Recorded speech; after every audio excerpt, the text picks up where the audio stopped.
Test 1 2.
May 19th, 2026 is called to order. Mr. Clerk, please call the roll. Councilor Callahan. Councilor Lemming. Present. Councilor Mullane. Present. Councilor Scarpelli. Councilor Singh. Vice President Lazaro. And President Beers. Present, 7 present, none absent. The meeting is called to order. Action and discussion items 26061, annual budget process for fiscal year 2027, preliminary budget meeting 5. This will be the 5th preliminary budget meeting of the fiscal 27 budget process. The mayor has communicated the following departments will be present: Cable / Medford Community Media, Health and Civil Defense, Planning, Development, Sustainability, and Associated Commissions, Law, Executive and Associated License Commission, and the Hormel Commission. I think we'll take it in that order. PDS Director Hunt has communicated that she's running a little late, so maybe we'll jump into something if we're there before she gets here. And we are continuing preliminary budget meetings after May 15th. The deadline in the city's budget ordinance. We're having one today. We will have one next Wednesday, May 27th. And there may be further meetings the following week, the first week of June, on June 2nd and June 3rd. And while the budget ordinance has a deadline of May 31st, in discussions with the administration, they've communicated that it's likely the budget won't be submitted until June 4th or 5th for the agenda on June 9th. All right, let's get started with Cable Medford Community Media. We have Kevin Harrington. Kevin, are you going to be presenting a presentation, or you just have your computer for notes? I'm going to be mostly verbal. Verbal, great. Oh, give me 1 second. There you go. Sure thing. I'm just going to adjust it height-wise here. All right. Just to kind of give you the general prompts, you've been here before. Feel like you're wearing your budget shirt.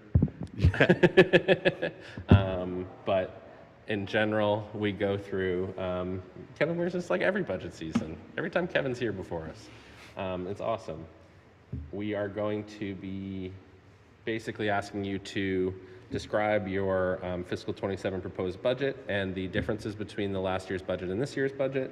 Tell us about some of your accomplishments this current fiscal year, some of your plans for the upcoming fiscal year, and anything that wasn't able to be funded in the upcoming fiscal 27 budget that you hope will be funded in future years.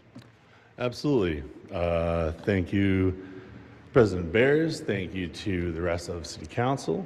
Bear with me, I'm going to pull up some notes here real quick, but I can also vamp a little bit. I'll start off just by talking about the kind of year we had. We were lucky to have a full year with 2 full-time staff, myself and Jim Corbett, who is back at the station helping out members create a TV show at the moment. We wanted to thank all of our members and volunteers, including folks like Joe Smith, Mark Davidson, some of our members like Laura Duggan, Paul Garrity, Steve Bertarelli, the Petrellas, all sorts of folks who've come in and out of the studio, to all of the other department heads I've worked with over the past fiscal year, whether it's DEI, PDS. We did a lot of, one of our accomplishments, in my opinion, was with the zoning and some of these other ongoing projects with public hearings, with info sessions. We've been able to provide hybrid meeting coverage in non-standard locations, so outside of the chambers, outside of our studio, whether it's a location at Tufts or a middle school, so on and so forth. We also were able to upgrade our VOD platform, our video on demand platform, so that we have better playback, we have improved performance, we have streamlining on the back end that I won't get into. I don't want to get too inside baseball. We have also been able to cover well over 400 different meetings over the past fiscal year. And we have also been improving storage at the studio. We have been starting to take steps to better quantify our member usage of the studio so that we have folks signing in so we can kind of get some metrics to work with as we move forward towards growing the studio as well. I will circle back in case I forget anything, but for the moment, I'm going to go back to our proposed budget. So the increase that we're going to see that's most prominent is to permanent employees. We are going to add an additional full-time production coordinator who will be coming in at CAF 3 Step 1. We also are going to be adding, I believe, $975 to our, one can dream. $975 to part-time. That is a slight expansion of our part-time salary. We are going to split that line item into 3 positions. We are going to have a Medford Vocational Technical School co-op, as we have the past few years, but we are also going to have a summer intern, which will, and I budgeted to cover the beginning of their time being the tail end of this fiscal year and the remainder of their time being the beginning of fiscal 27. And then also someone who I forgot to thank, who I'm going to do right now because it's relevant to what I'm speaking about, Shane Colbert, of course, a reliable booth operator, but he's a busy fella, and so there might be booth duties that fall outside of his purview and availability. So we wanted to have some money for a part-time booth operator that we could have fully trained up, and we could have cover various events, whether it's absences or additional needs. And so those personnel changes are really the only marked increases in the actual line items. Most of the other operating expenses are going to remain the same. And so that'll bring our total up to $276,101.97. All right. Thanks, Kevin. Anything you want to talk about upcoming year? Yes, upcoming year, we're like many departments, we've submitted some capital improvement plan projects.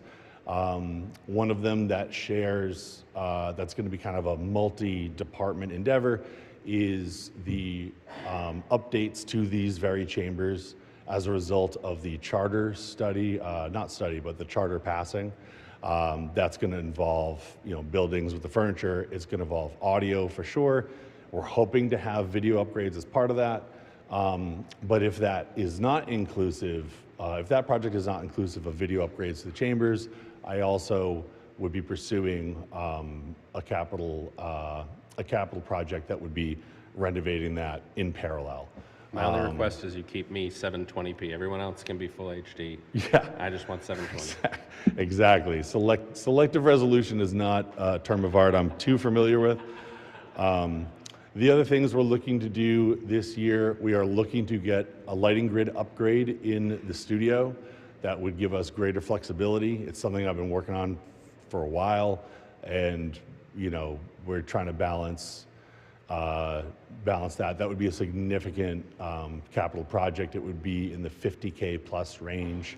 We're also, some of the other things we're trying to do in terms of our services, we are hoping to, with the additional staffing, continue to grow our outreach, continue to grow some programming, continue to start to bring back, maybe if we can't do full-fledged multi-week classes, which might be more of a personnel haul, we could do drop-ins. Without revealing too much of myself, I spend time doing improv comedy every once in a while, and a lot of those studios do drop-in classes, and so that you don't necessarily have to commit. So members of the community could just come to one night, one random Tuesday, Thursday, whenever, and get exposed to the equipment. Some of the other projects we're working on in conjunction with the mayor is to start creating outreach videos for the different departments of the city so that each department can have informative videos they can put on their website, talk about their services, talk about what they can provide to help keep that information flowing out to the community. And then some of the other elements are we're going to be, I won't get into too many of the kind of nerdy tech stuff, but we're continuing to work on some of our data storage. We were able to clear a significant chunk, over 2 terabytes out of our Castus unit, which was a bit of an undertaking, but we got there. And nothing super coming to mind, but again, I'm dealing with the Wi-Fi a little bit.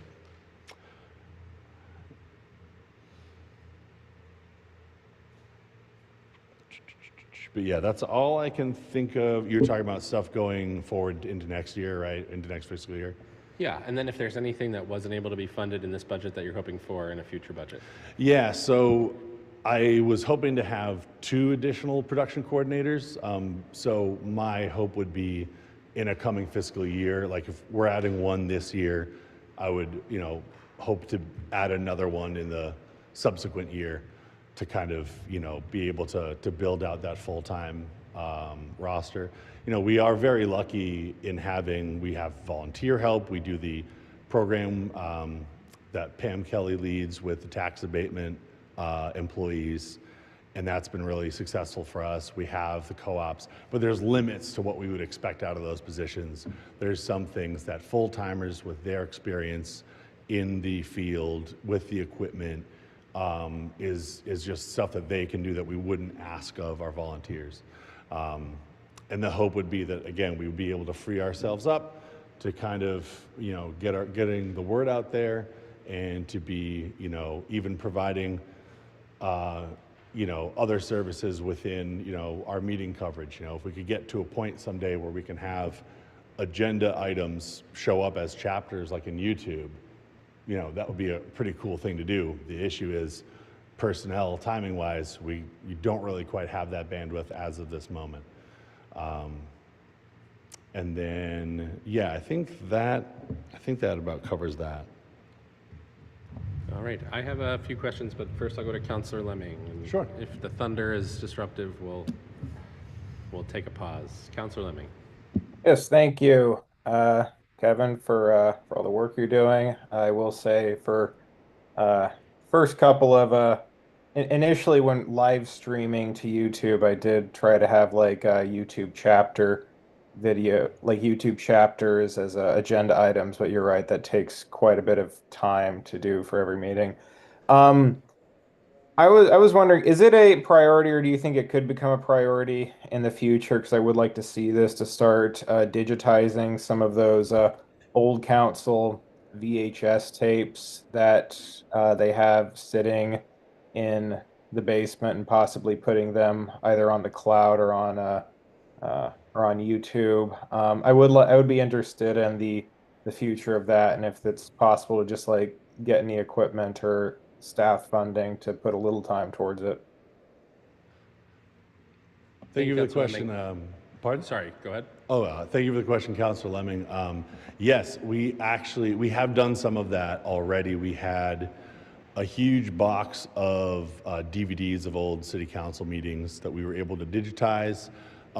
Those are all up on the Internet Archive. Medford Community Media has its own page on the Internet Archive.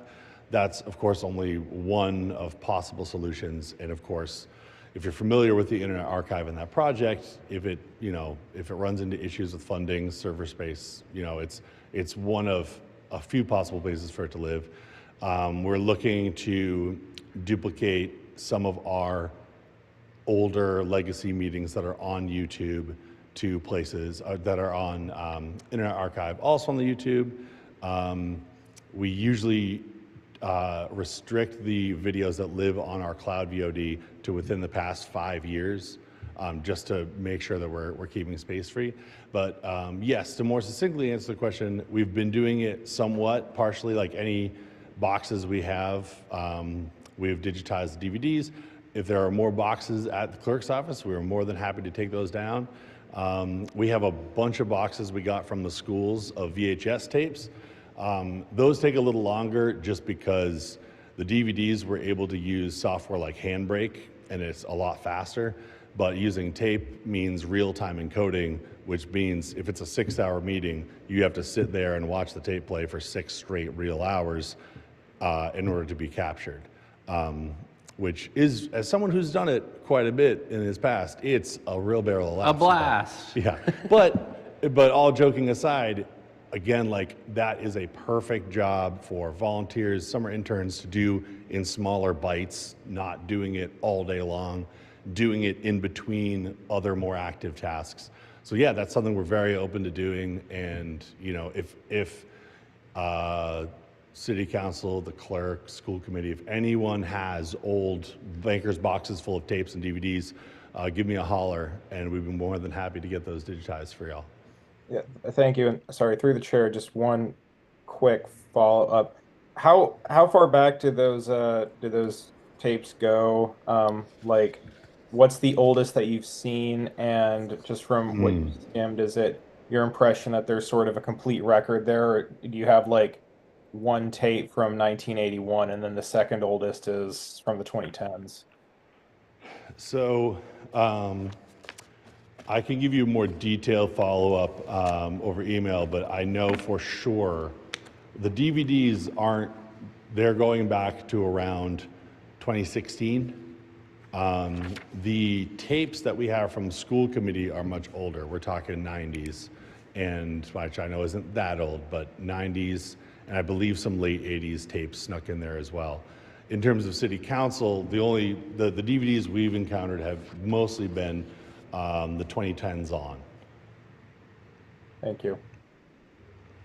I just had a quick follow-up on that before we go to Counselor Sang. Sure. In general, so it sounds like we're clearing out Castus, but we're using kind of off-site things like Internet Archive to maintain records.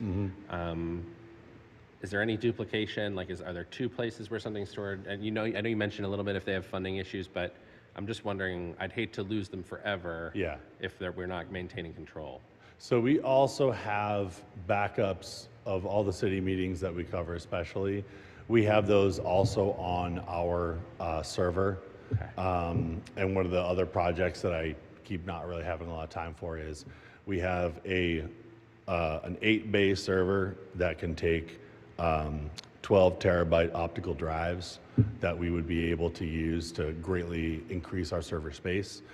We would also set it up, we would set the RAID and all that stuff up to have mirroring so that instead of like 8 active drives, we're having 4, and then they each have a duplicate, right? So the idea meaning that you have within that storage setup, you have some redundancy.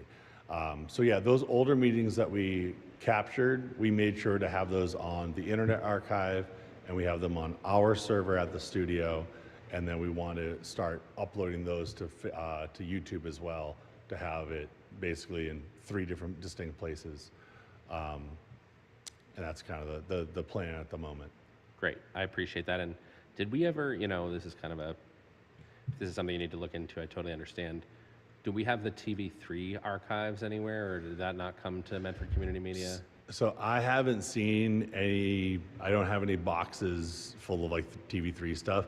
What I will say is, don't hold me to it because I don't know exactly, but I know that we have some content on our, we have like the main Castus unit, we have the cloud VOD, but on both, I believe, we have some older material that was provided by Joe Fortunato, and I believe a lot of that stuff, I think there's a mix. I think there's some TV3 stuff there, and I think there's some MS-TV, which I think was the old Malden station.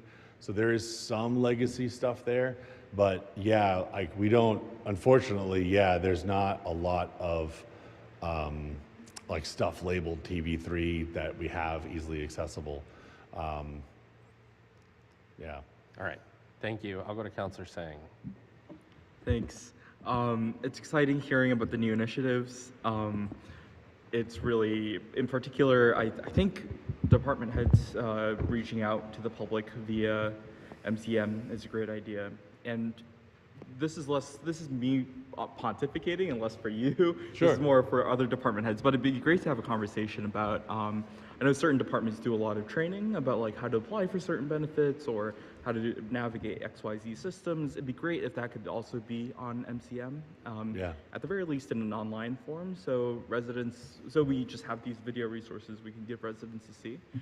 I guess, as for a question, I know this is also something that you probably haven't looked into yet and will take more work than it sounds right now. I know that Zoom meetings like these, you have the captions and they actually auto-translate to different languages.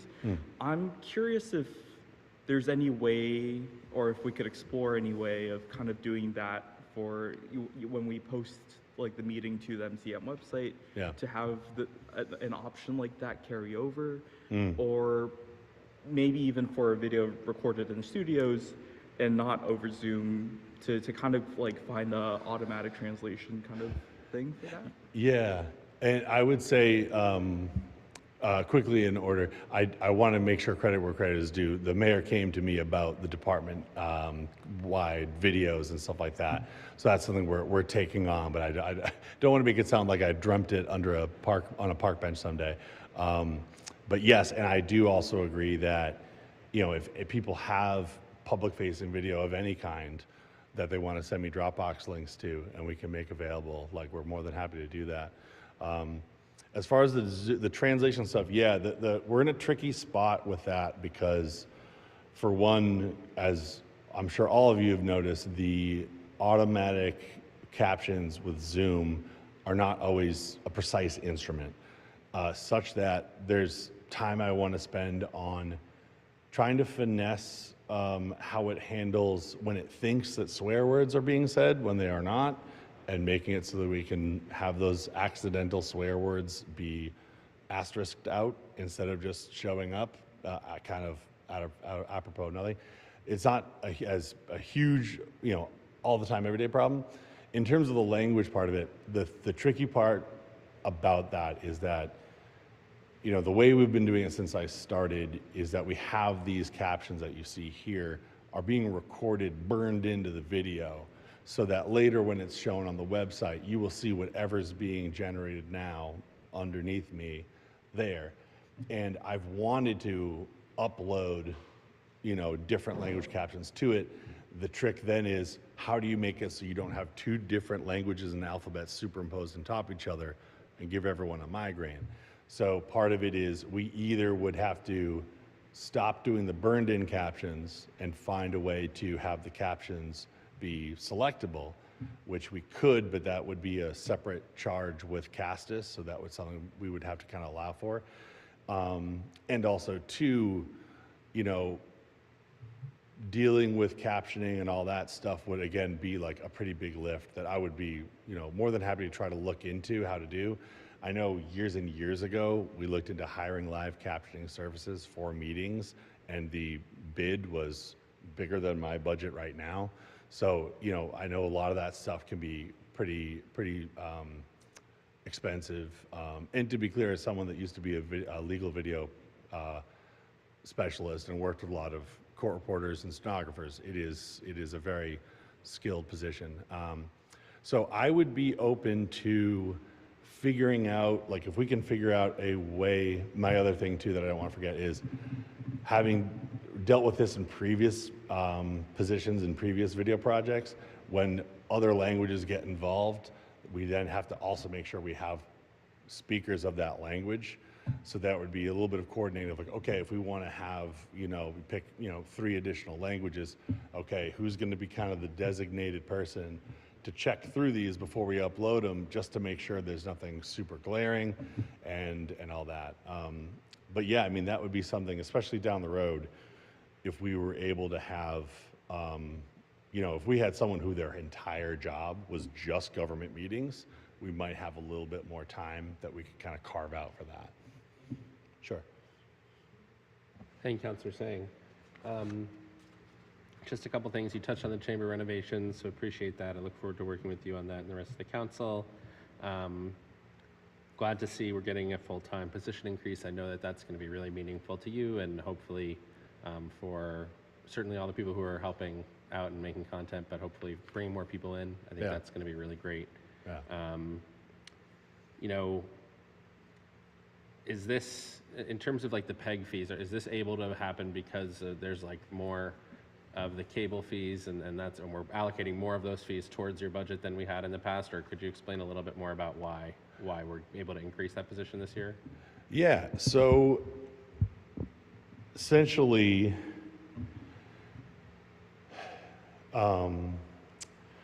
yes, I think I was able to do some research and figure out what the receipts were coming from the 2 companies. and was able to ascertain that the amount total coming in for PEG is going to be enough to absorb that.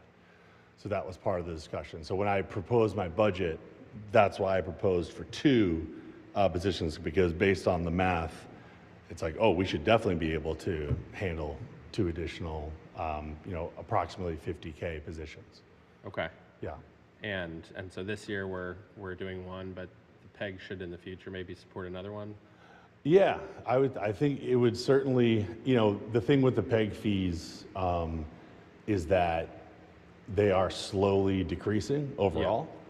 And I have not heard a lot about having streamers have to kick any of that in, which was a possible state law that was getting thrown around, but I haven't heard anything about it in a long time. So with that being said, of like a little bit of a reduction, there is still, we would be projected to, like as of right now, fiscal year 26, and we would be expecting additional, the last of like the 4 quarterly payments would be coming in around now. So as of right now, we have about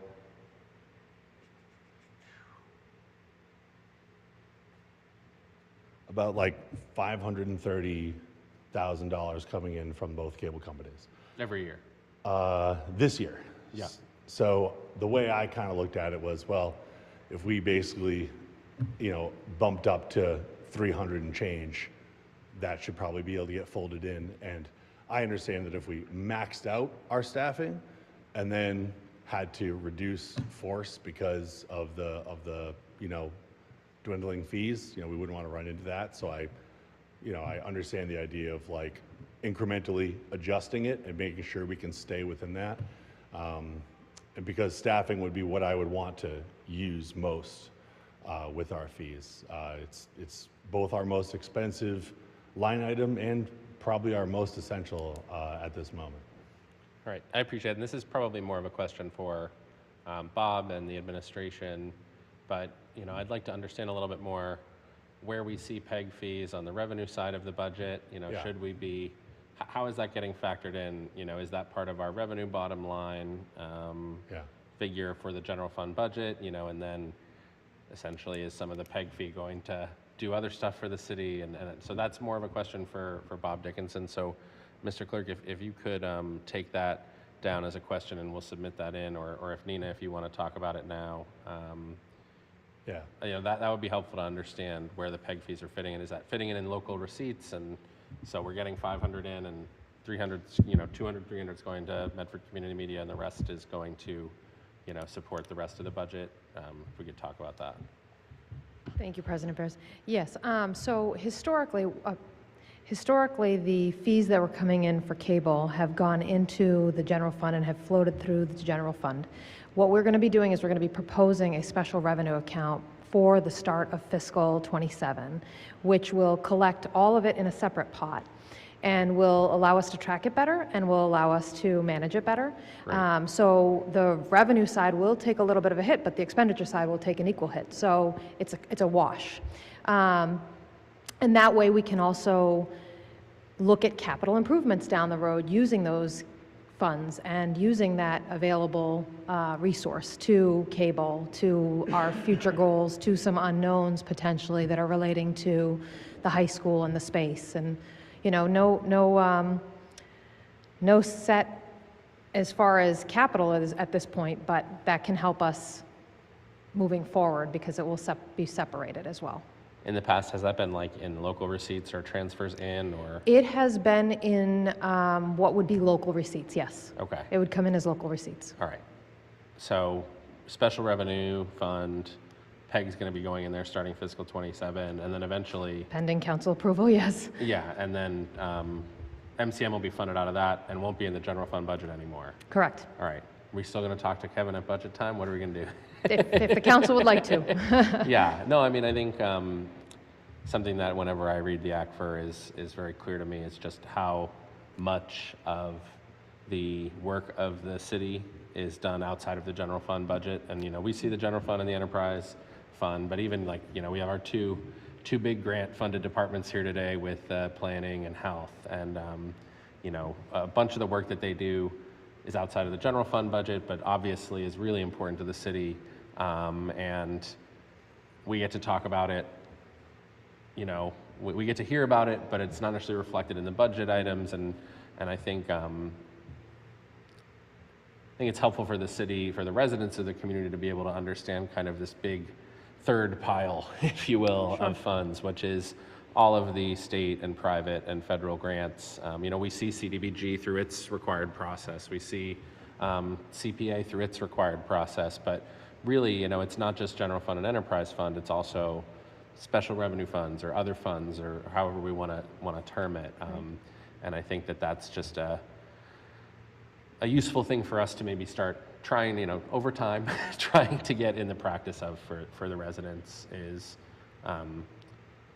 showing them this great, you know, tens of millions of dollars of work that's happening every year that our city government is doing that isn't reflected in the general fund budget. So we'd love to see Kevin, you know, next year, even though you're going to have a special revenue fund. Understood. And if I could use this opportunity to just segue minor nuances to point out, I realize that the proposed position on the fixed and new expenses should have been in the bottom. That's on me. But I think that's apparent.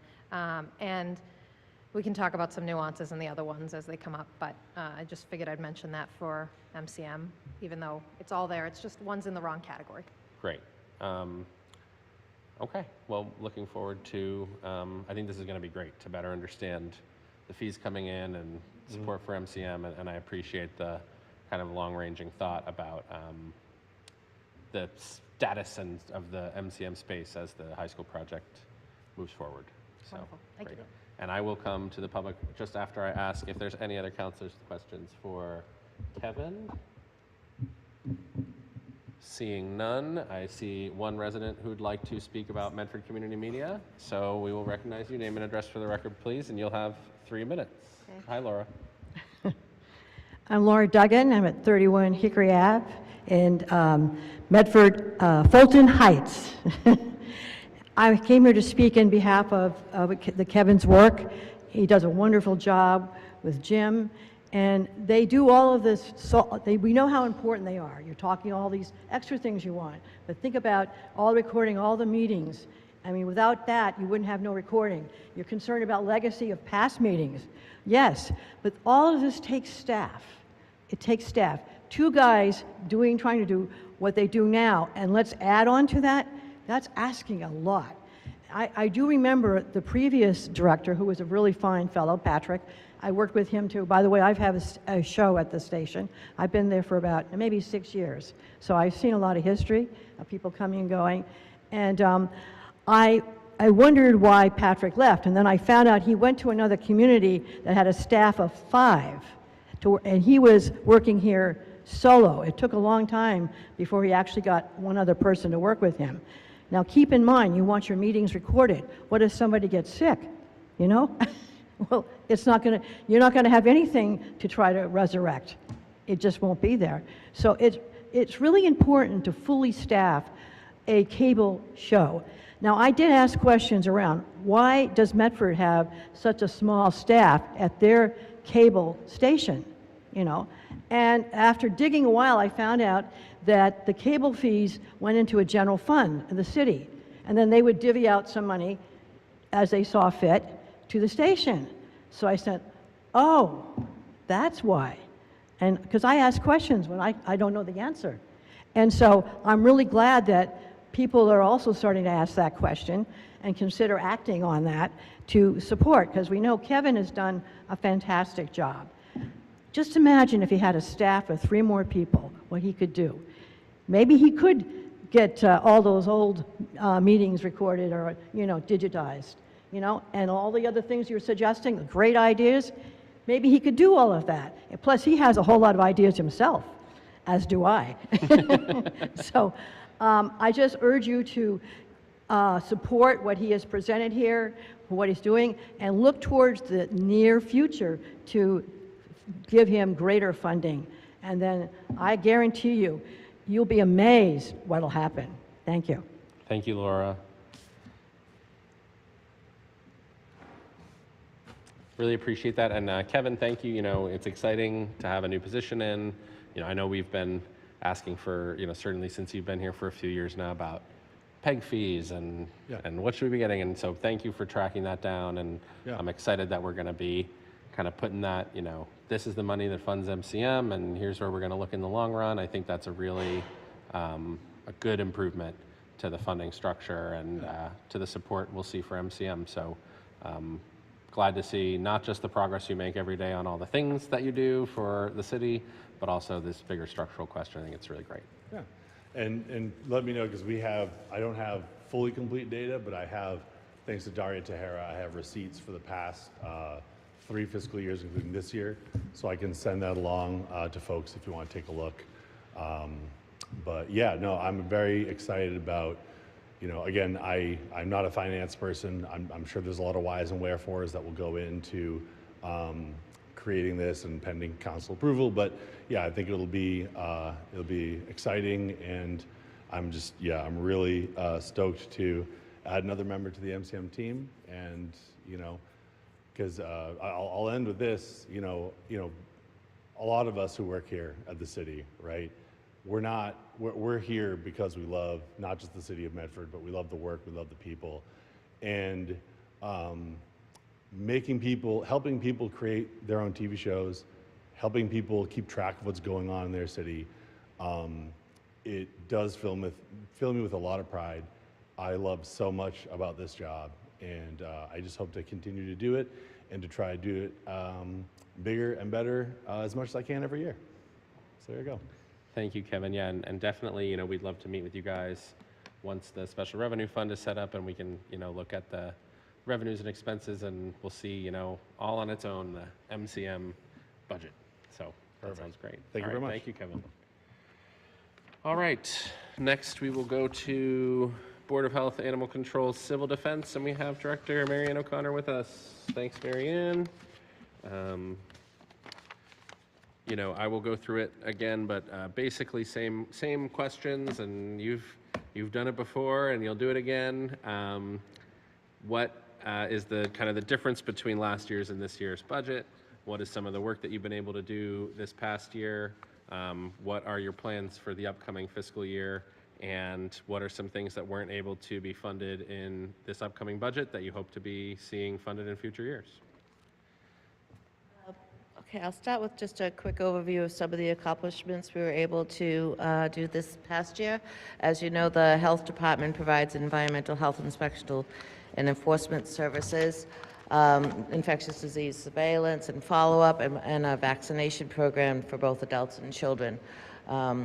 So I just want to share a few numbers with you that we shared with the neighborhood ambassadors last week, and they were pretty surprised. So I wanted to share them with you as well.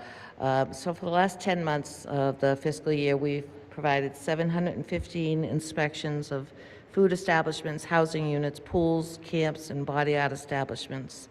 2,400 permits were granted, including 705 food permits.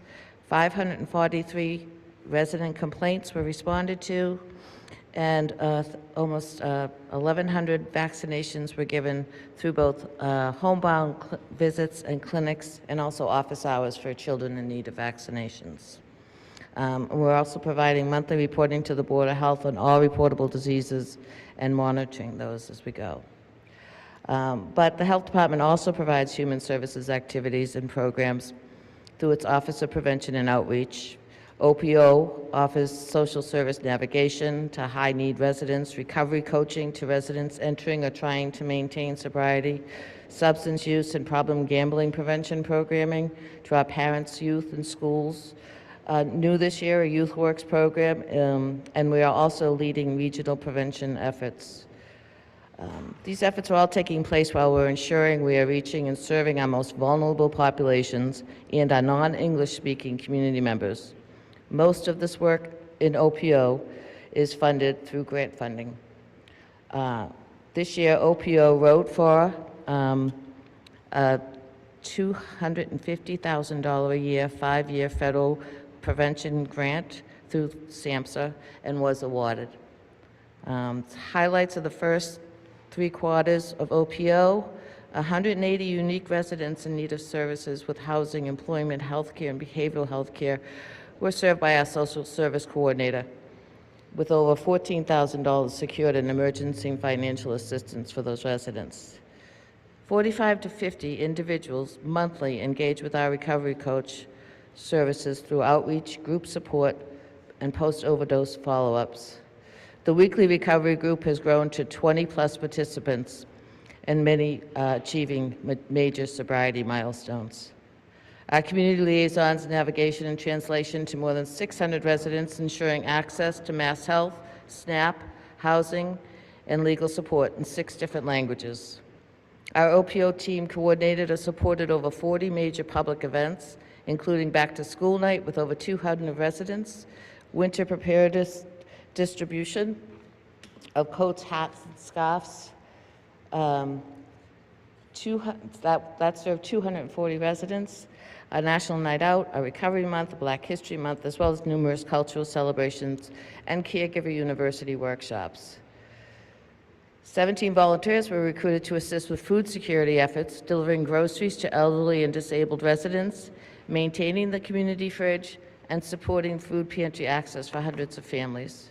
Our ESOL and immigrant support programs served more than 100 learners, launched new classes through nonprofits and faith partners, and trained over 20 volunteers to expand English instruction, and hosted immigrant rights workshops for 45-plus community leaders. Our YouthWorks program has placed 20 local youth in employment and career readiness positions, with 6 more hired to lead community health initiatives. We also hosted our 2nd annual Youth Summit, connecting close to 100 youth with summer job and volunteer opportunities. Other highlights include our financial security and financial literacy workshops provided by partnering with Cambridge Savings Bank, Mass Hire, and Bunker Hill Community College. We partnered with the Medford Senior Center to relaunch the Are You OK program and targeted outreach to draw older adults with diverse backgrounds to the Senior Center programming. Climate resilience and equity initiatives and educational events include home electrification outreach and work with the Climate Equity Council. We've created a comprehensive strategic plan to address problem gambling among young adults, resulting in a new set of educational prevention and outreach initiatives to be launched this year.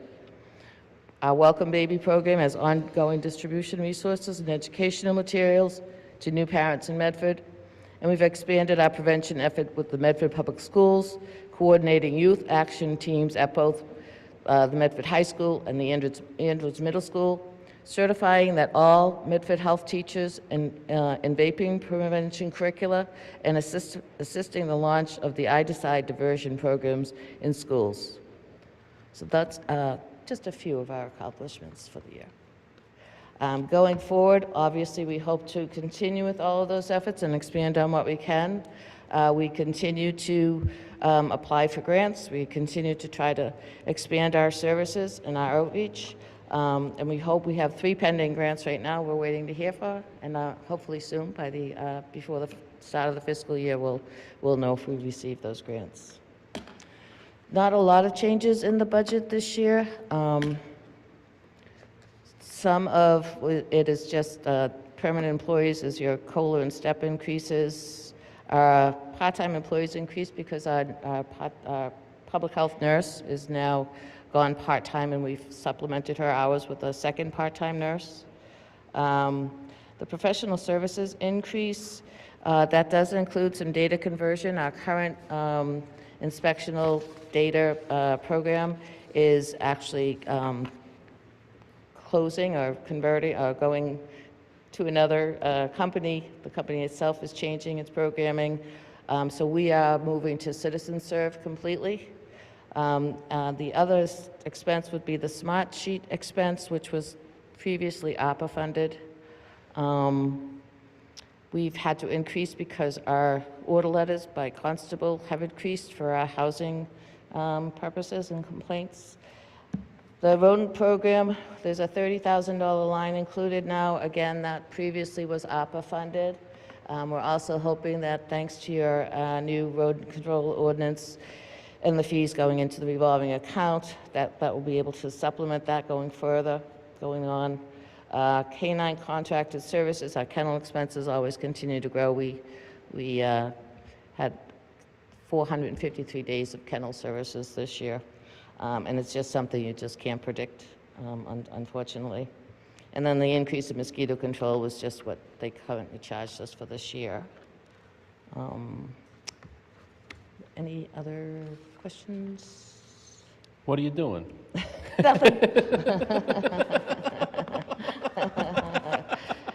We're a very busy office, but it's really very rewarding, and we're doing some great work, and I'm really proud of the team. It's really awesome. really great. And, you know, no, it's not easy. I know it's some of the hardest work the city does, and, you know, trying to address some of the problems that our residents are facing that have the fewest resources at city, state, national level to address. So you're saving people's lives every day, and it's much appreciated. So thank you for sharing everything that you guys are doing. I'm going to go to Vice President Lazaro and then Councilor Scarpelli. Oh, sorry. Thank you for being here, as always. Your department does the work of like 5 to 10 normal departments.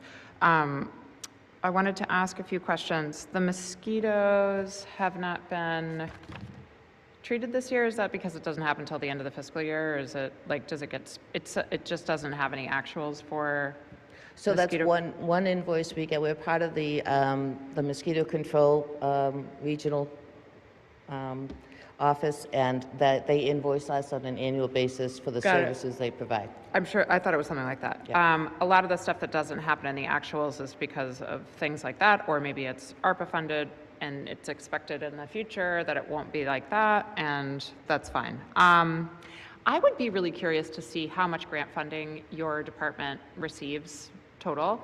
The fact that all of the community liaisons are grant funded is, it's such a huge part of your department, and how people interact with the Board of Health or the Health Department generally, that I just would be curious to see how many grants.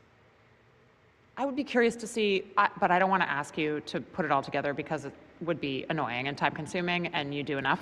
Unless you have it. I have it. Oh, you well, do? I have some of it, probably. I think we're around 1.25 right now total annually for grant funding. Million? But, yes. Okay. That's quite a bit. Yes, so the That's more than what your fiscal year 27 budget is, right. just to be clear, that you're already getting in grant funding. Do you have a grant writer on staff? No, we're all grant writers on staff. Everybody's a grant writer. So I'm not a grant writer, and my day jobs tend to be in nonprofits, and that's like a whole job that people can have. Luckily, we do have a couple of folks who are really skilled in grant writing and have been doing it for a long time. So we did receive that $1.3 million from SAMHSA. We were only one of 2 in the state that received that SAMHSA funding. The other one that received it was out in Western Mass, I believe in Springfield. So it was very competitive, and we were able to get it. So luckily, we do have some really talented folks, and we're continually looking for additional funding. So. Well, I'm so grateful for the work that your office does to bring in revenue. There are many different ways that our departments are bringing in revenue. One of them is writing grants, in which you ask private funding organizations to give money to city departments that we then turn into services for our residents. The services that you provide are things like really services for our most vulnerable residents, people who need help with housing, people that need help with food, and also really basic stuff like rodent control, mosquito control. I mean, animal control is part of this. I also noticed that there was a big jump in the canine contracted services. Is that an outside, do you contract with a separate? Kennel services. Kennel mostly. services. So that's when dogs are loose and you have to put them into a Correct. kennel? Or Okay. they're abandoned, or, Oh, yeah. okay. That makes me sad. When you do that, is it just something that happens some years where it's more expensive than others? It's really hard to predict. Yeah, you never know. Like we don't have any animals in the kennel as we speak, but we did have like 4 in previously, so Okay. it varies off and on. Okay. Yeah. Another thing I wanted to ask you, and because I think I have the wrong information, is I thought that Chris Suma, who is our recovery coach, was part-time, but he is not. He's full-time? He's part-time. He is part-time. He's part-time, but he's So- funded by the our opioid funds. So Got it. he's not listed as a Got it. And, okay, so could you explain what the opioid settlement funds are? And just to, I think the council knows what they are, but for the public to understand. Sure. So it's from the lawsuits that have been settled with either Big Pharma or pharmacies for the proliferation of opioids for the last 10, 15 years, 20 years in our society, and all the damage that they caused. So major lawsuits, and there are still lawsuits pending, and there's still additional funds hopefully coming in from them to really kind of correct those wrongs. And it's very prescriptive as to how we can spend those opioid funds. They are specifically for folks addicted or facing addiction issues, or families who are facing addiction in their family.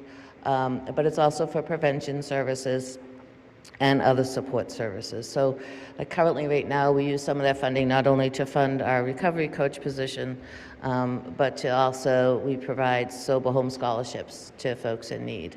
And we're looking to launch a program, a support program for folks to pay for other expenses that have to do with addiction. So whether it be someone in the family is suffering and the child needs to go to camp, if they apply, we can pay for the camp scholarship. Small Small grants that they can apply for that are very simple, but that alleviate, yeah. pay for something that would otherwise be paid for by the parent, but since the parent has opioid use disorder, those settlement funds can be used for that. Yeah. Right. Are 40 to 50 people in recovery in the city who work with Chris, is that manageable for him, or is there any discussion about extending his hours? We are looking at that, and we would love that, and we probably, really need to take a hard look at that. Again, we have the opioid funding to do it. So, he's, I know you've all met Chris, he's just all in, and no matter what, he would do it. So, we need to kind of rein him in sometimes and say, but yeah, we would love to expand his hours, but Yeah, I think he's if you- contracted through North Suffolk for Okay, us. got it. Yeah. Yeah, I think that would be maybe worth looking at. Not that that's part of, that's your decision because it's not even part of this budget, separate. Chris will also be at our next regular meeting to talk about the new recovery group. So the regular recovery group is one that's already established, but there's a new one. There are posters up around the building. Recovery group for people who are first responders and veterans, Correct. specifically. Yes. So a lot of great work happening. I just really appreciate everything that you do. And I would love to talk in the future about the potential for splintering off a smaller department somewhere down the line. I have no power to do this. Similar to Somerville's Office of Housing Stability. Other cities have the same, but Jason's work as the city social worker, a lot of the work that Catherine Dingra does in prevention and outreach, and just keeping people in their homes and keeping them from being evicted.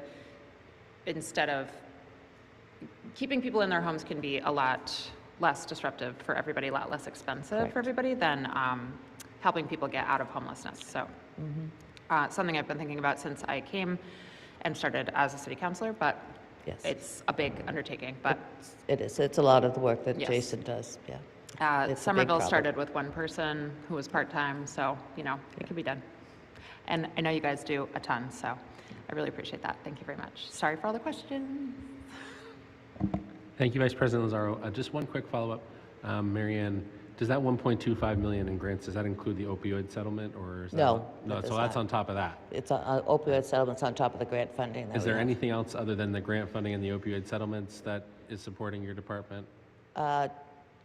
So 2 of the 5 folks are city-funded. Catherine's position is city-funded, and Jason's position is city-funded.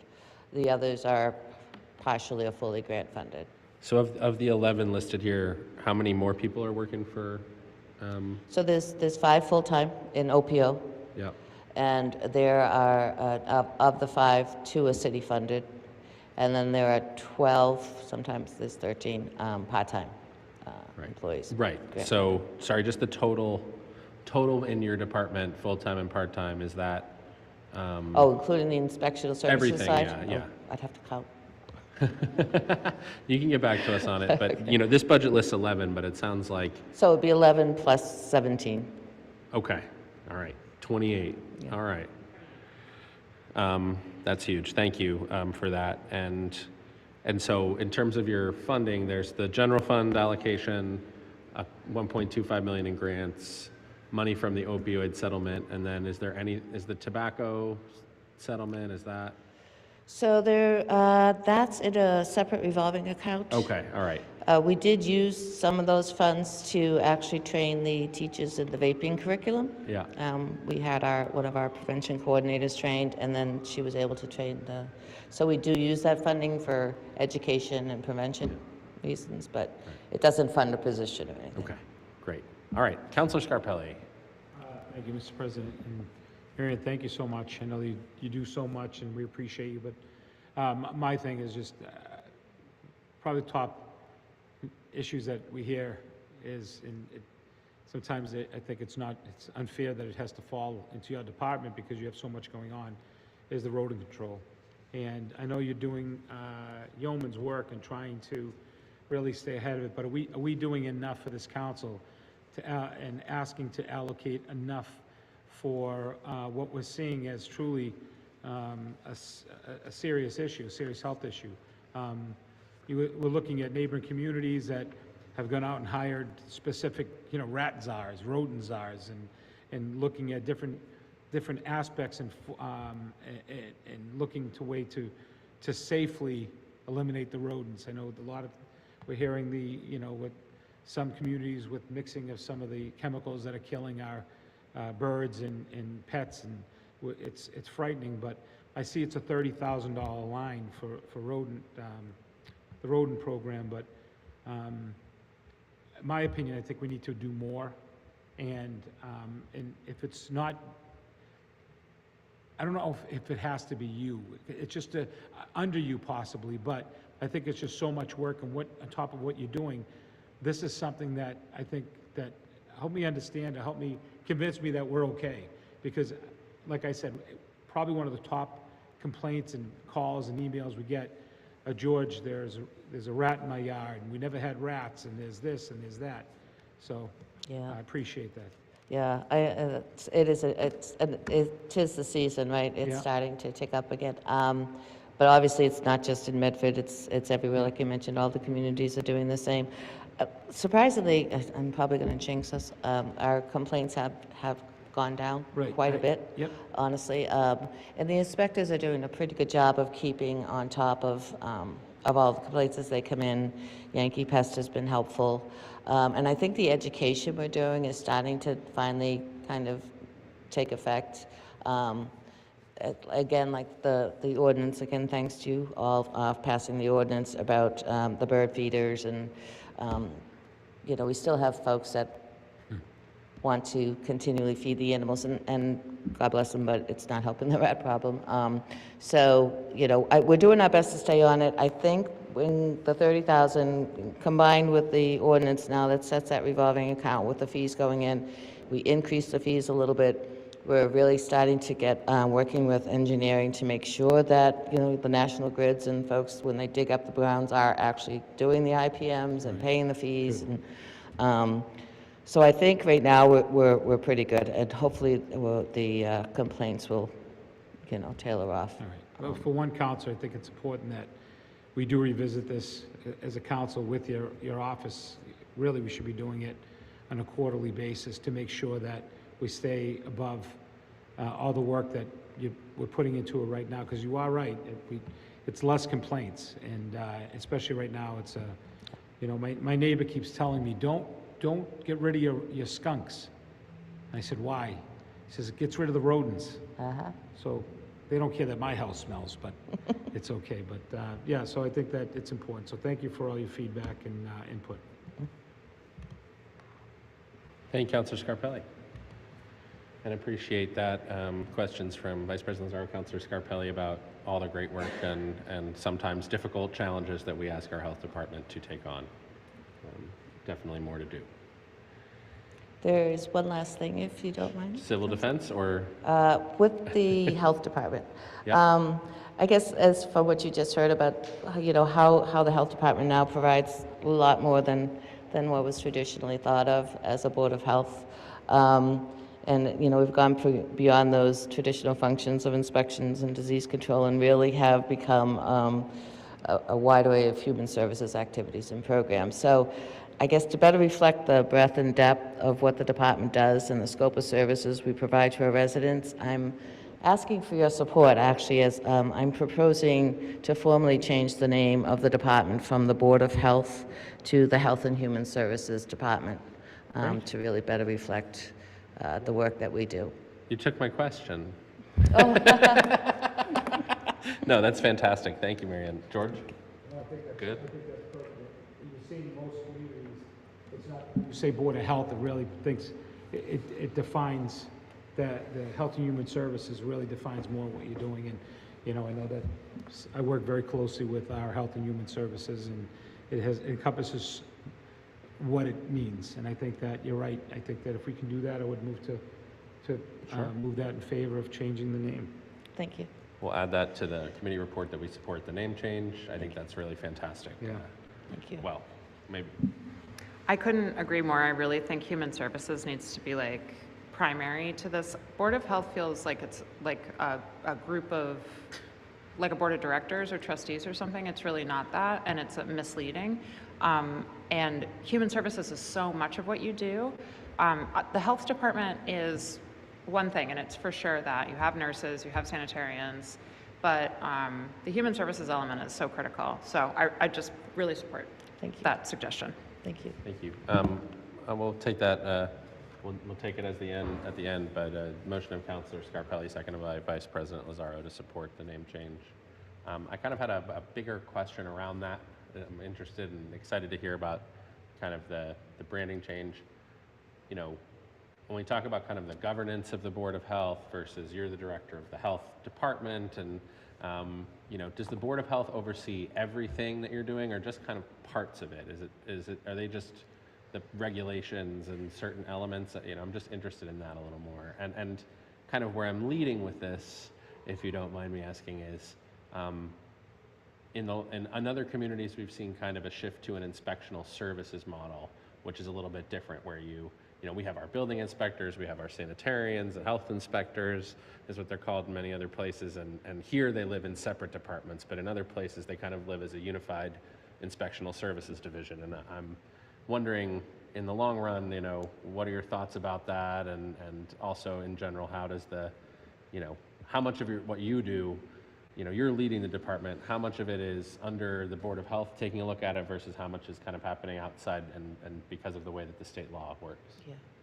So, yeah, I know several communities have done the inspectional services model, and they all do it kind of differently as well, because it does get a little bit muddied when you have the Board of Health, because it is the Board of Health rules and regulations that we follow in order to do our permits, do our inspections, write our order letters. They're all based on Board of Health regulations or the state codes that the Board of Health then adopts. So they are the governing body around that. Like, we had a housing hearing today. So they are the determining factors as to, you know, what the final say is, whether we condemn a building or just write an order letter. As same with food permitting. All of our inspectors are agents of the Board of Health in order to do the work that they do. So it gets a little muddied, and I get confused with folks when they, like, I'm like, well, how do you know, if you have a problem with the restaurant and it's inspectional services, how do you, who's permitting, you know, and so I'm not a big fan of the inspectional services model just because of that. I think health is very different than building code. Okay. And in general, though, like, so you guys are seeing, Board of Health is really focused on the kind of traditional public health elements of the work, but are they also looking at prevention and outreach, or is that kind of separate from what they do? They're certainly kept up to date, and we let them know all the work we're doing. We take their suggestions for work that should be done and certain things that they're interested in us looking at. We do that. One of the we just had a presentation a month or so ago on the combined sewer overflow with the Mystic and the MWRA as to what's going on there. And they're very involved, and Dr. Kladowitz, our chairman, has to sign off on all our vaccination programming and purchase of all our vaccines. And so they're very involved in the vaccination program. And obviously, when things happen like, COVID, they were very involved. So, yeah. Okay, thank you. One last question. I noticed there's just two things in the staffing. The health equity coordinator, that's mostly coming onto the general fund. Is that because of ARPA and? That's because of one of our foundation grants. That was kind of the promise of the grant that eventually, gradually, we would, wean it onto city funding. They had originally funded the full position, and every year it's kind of transitioned more to the city budget. Okay, and the nurse position, I noticed that's switching from one full-time to one kind of 75%, 120, 0.7, 0.3, so I'm just wondering what the shift is there. So our public health nurse, Jill, who was full-time, she had twins, so she's asked to be part-time, and so then we were able to hire another part-time nurse to make whole for a position. And will that services be affected by that, or is that? No, they're pretty much covered, still the same as always. Okay, great. All right, last thing we have for you is civil defense. I'm noticing very little change, but if you want to talk about our civil defense budget. That's another name change we need to talk about. Yeah, we could change that. Emergency Because what it is preparedness. really, it's emergency planning. Our emergency management is what it is. So really, we've done some work, and I'm hoping to come forward by the end of this month in front of you with the hazard mitigation plan for adoption, because we just completed that, and we've been approved by FEMA. So we're hoping to bring that forward so that you can adopt and we can move forward, because that's how we get federal funding for some of our projects and mitigation projects. And the only real line item there is dues, conferences, and travel. We pay dues to our Regional Emergency Planning Council that we're a part of on an annual basis. So that's the line item there. So there's not much else. Any questions on civil defense? Maybe to be renamed next year. I don't think we have an issue with it if you want to change the name. Vice President Lazar. Motion to change the name. Sure. We support the motion. We'll add that to the record. Vice President Lazar supports if you want to update that name to Okay. better reflect what it is. Second by Councilor Scarpelli. And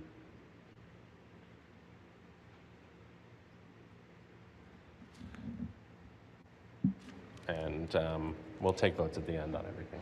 I guess there was one little error in the Board of Health budget.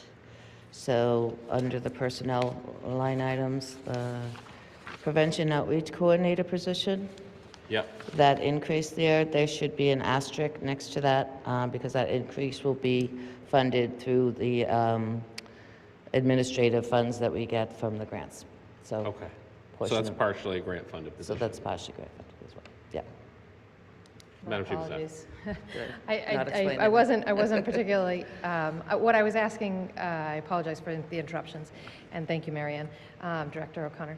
The other thing we wanted to identify here today is that with this change that Director O'Connor is proposing, it would also be a change in the organizational structure of the department. So the Prevention and Outreach Coordinator is proposed to have an increase, and that increase is going to be grant funded because we'd like to adjust that person's role and responsibilities as more of an assistant director.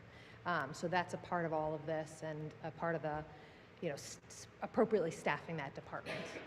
So that's the only other thing I wanted to highlight. And other than saying I should have put the Citizen Serve licenses in the new expenses, and that I will also plan to put those Citizen Serve expenses in the building department budget as well, so. So those But are going to that's- move out from here. Yep, similar to city clerk, because it'll all get paid out of the building department Yeah. for seamless processing, and as opposed to, hey, can we charge a little here, can we charge a little here, and more administrative burden that is necessary for anyone. I do hate to ask you this. Would it be possible when you submit the budget book to also submit anything that's moved, like something to a list, running list of what's? We can try, yes. I don't think there have been a lot of movements right now. It is, I shared this with you, President Bears, it has been a particularly,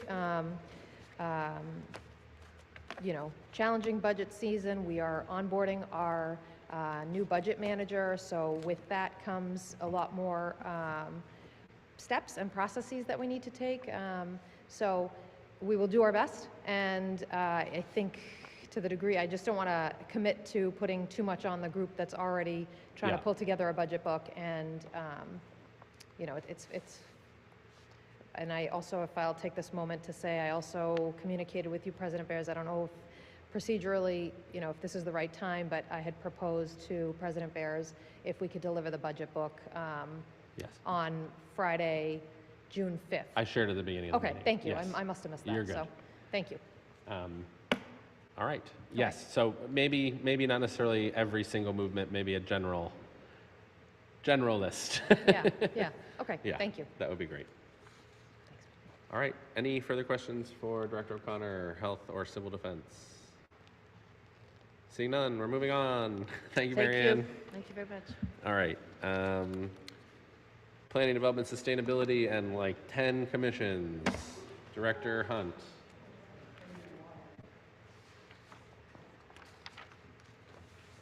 We'll start with the main PDS budget, and then we can go through commission by commission. If that's Sure. cool. Great. Yep. All right. Same questions as before. Thanks for being here. Great. Good evening, Mr. President and City Councilors. Alicia Hunt, Director of Planning, Development, and Sustainability. I do have, would you like me to start with highlights and goals or with changes to the budget? Should we start with the goals versus money, or money first? I think it's helpful if you want to do that narrative, what have been the accomplishments this year and goals for next year, and then we'll go into the Right. specifics. I'll say that the money is so teeny that it doesn't really line up with the goals in the, right? There's not a direct correlation. I do want to actually just start by saying that our Board of Health and our OPO department really deserve some accolades. I'm not sure if most people realize this. So I, as the Sustainability Director, lead our work with the state on climate and resiliency, and the main grant program is the Municipal Vulnerability Preparedness Program from the state. And the state has rolled out a 2.0 version of that is in fact based on our Office of OPO. And so all communities are now being asked to do the outreach liaisons, the community liaisons with the various languages, to identify their primary languages, and to do that work as a condition of getting MVP grant money. Medford was the only community that did not have to go through the recertification process. We were automatically certified because they in fact based their recertification process on what we've been doing in our Department of Health. So I just want everybody to realize how fabulous that work is. So, and the state recognizes it. So, and Yes, I thank you. personally appreciate it because I probably would have had to manage that recertification program if we had not been automatically certified. So I Thank just you, wanted Director to Hunt. flag that. Yeah, we all really are really proud of our health department and their work with you. Yep. And Mary Ann didn't ask me to say that. She didn't know I was going to say that.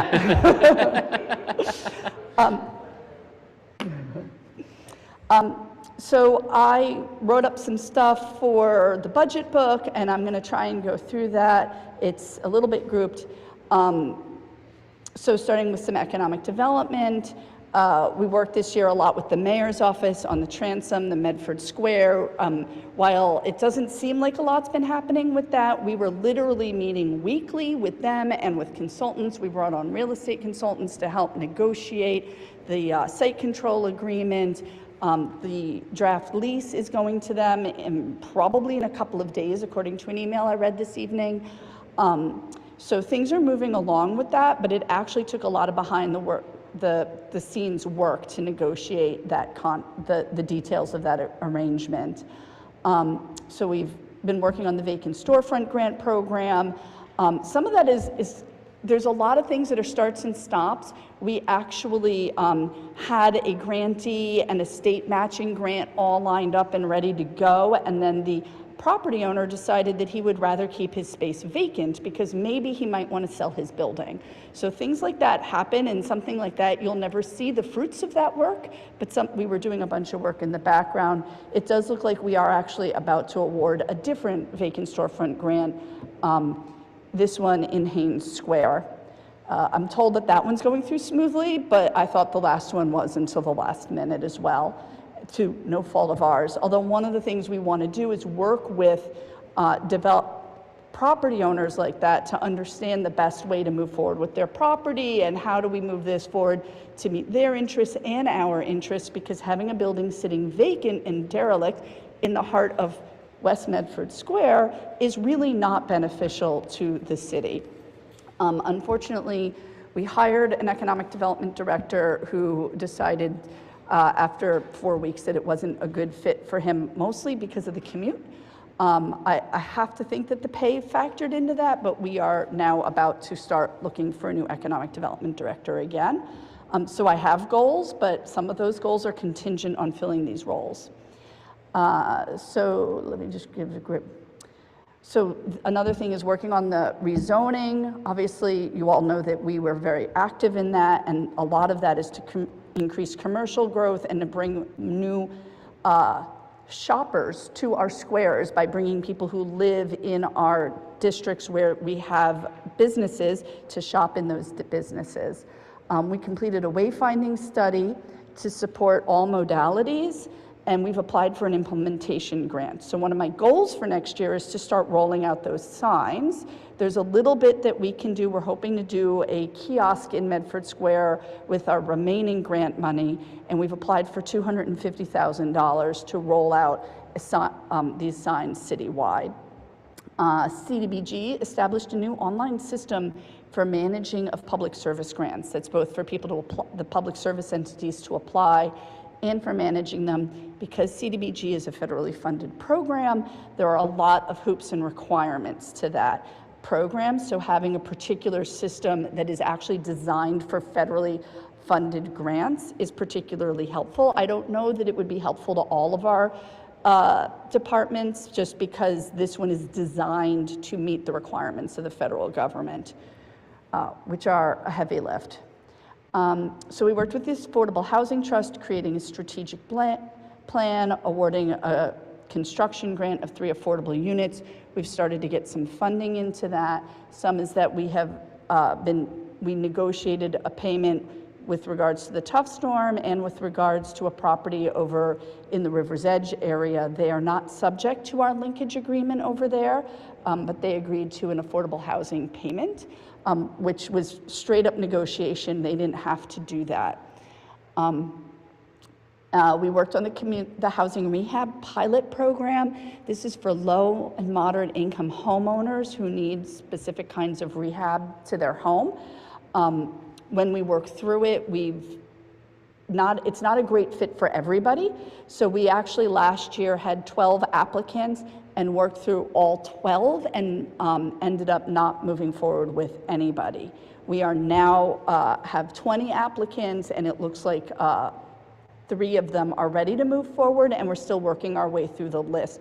It has a lot to do with ownership, with how it ends up being a loan on your property. There are details involved in it, but it is a great opportunity. Nothing is payable until the house is sold or the owner passes away. Let me just, we've been working with the market rate developers. As you know, we have a bunch of market rate buildings coming in to include affordable housing. We have to manage all of that affordable housing. We developed the fractional payment methodology for the inclusionary housing requirements. And I will take a moment to let you know that we are going to be recommending a change through the Community Development Board, unfortunately, that the number we were basing the calculation on from the state has now informed us they are no longer doing that calculation. So we have now reached out to our other communities that do inclusionary housing fractional payments, said, what do you guys use for a number? Because this number is not going to be available in the future. So I hope to have that answer in the next few days so that that can move forward, because we strongly think this is the right thing to do, but you have to have a number to charge the fraction on. Under our climate work, and actually I'll let you know that our climate planner has decided that working a full-time job is not the best fit for her, and so she's moving on. But she has given us 3 months notice and we have gotten permission to start the hiring process. She would really like to recruit somebody and find a good fit for our office and then stay on to train that person. So that it'll be less of a lift on us. I've actually really loved having Brenda here because she came in knowing everything that I knew about climate and energy. And so she's hopeful that we can recruit somebody who's knowledgeable, and if not, that she could do that training for us. But her position is partially grant funded, 40%. That grant funding ends next April. So you'll sort of see that reflected in my budget numbers. I don't know how I don't know that you see those grant split calculations, but after this April, she'll need to be that position will need to be fully funded on the city's budget. So that through that program, they coached more than 50 residents on ways to save money on their energy bills and reduce their carbon footprint. That's the Electrify Medford program. They have 56 reported actions, including 9 Mass Save home energy assessments, 8 heat pump installations, and 7 solar installations, which is excellent. She worked directly on the McGlynn and the Andrews HVAC and solar projects, so she meets regularly with the contractors and the school staff on that. And she will be very involved with the installation of the solar that is supposed to go in this fall on both McGlynn and Andrews. We are very excited about that. She found and got a grant to install Pure Air outdoor air quality sensors at all 5 schools through a Mass DEP grant. You can see the Purple Air sensors online, and anybody can see the network in the New England region. So she's developed a strategic energy management plan with National Grid, and by doing that, we automatically get more energy efficiency incentives. So that brought us $200,000 of additional incentives on, I believe, the Andrews and the McGlynn projects. And then we got money for the Willis Ave Resilient Community Center through a congressionally directed earmark. We really love Representative Catherine Clark here. She's helped us a lot with earmarks. And I think you all got a notice today about updating our community electricity aggregation plan. One of the things we were able to do with the way the state's updated the system is now anybody who is on the low income electricity rate will automatically go onto our lowest tier, the basic tier of our aggregation, with no extra renewable energy to help cut their costs as much as possible. Open space, we've almost completed Car Park Phase 2. This is written for the end of the fiscal year. The goal is by June 30th. The solar will be up and running, the basketball courts will be open, the teen swings will be there. Our skate park up there is so popular. I constantly see people up there. I'm often talking to them. Some are local and some will come over from other areas to check it out. And if you haven't been to the playground, you should definitely check it out. Logan Park Natural Play Area is getting close to finished. Riverbend Plaza is getting shade sails and a water fountain and some extra decking to protect the roots of the trees. Everybody moving those tables and chairs under the trees is actually really bad for those mature trees there. So by putting some decking in, we're going to protect their roots. I just quickly, a couple of our projects have are advancing, and Berry Park Community Garden, we helped a lot with that and getting that up and running, getting that installed. We completed the Wellington Transformation Study. Well, you're going to get a presentation on that in 2 weeks, and it will be complete by June 30th. That's when the contract Next ends. Tuesday, right? Next Tuesday? 26th? Yes. The 20, is that what it is, the 26th? Yes. That's All right, 1 great. week. It's yes. Sorry, time is going a little Just want to too- make sure I had it right before I did the agenda. Yes. We did a citywide economic assessment that was originally supposed to be a West Medford economic assessment, but because West Medford is really too small of a commercial area to do its own economic assessment on, it was really citywide with emphasis on West Medford. We've heard a little feedback, why does it keep mentioning West Medford? Because that's what the earmark, it was actually a state earmark, was to do a West Medford economic assessment. But as I said, we needed to expand it. And we updated the linkage fee with the Community Development Board and in partnership with this organization, the council, you got the thing at the state passed so that we could automatically increase it. So they have started increasing the linkage fee annually. And actually we've moved our zoning applications and special permits to Citizen Serve, and we're in the process of working out how to do Community Development Board applications through Citizen Serve. It is really helpful to us to get all the staff, the departments that review these applications, Citizen Serve licenses as well, so they can all get in. So when you see that in the building department budget, we need everybody to be in there. Because we did lose our building commissioner, who is so excellent with Citizen Serve, we might not move as quickly onto Community Development Board as we were hoping. Director Hunt, just very quickly, on the linkage fees, did we do a one-time update to they hadn't been updated in 30 years, and I know we can do Right. the annual increases. Are we doing a one-time update to get those up to? We are not doing a one-time update right now. We would need a full-blown $100,000 study to do the one-time update. We are also very hesitant to do it right now when the market is so tough for developers, because we're already seeing larger developers with a big slowdown.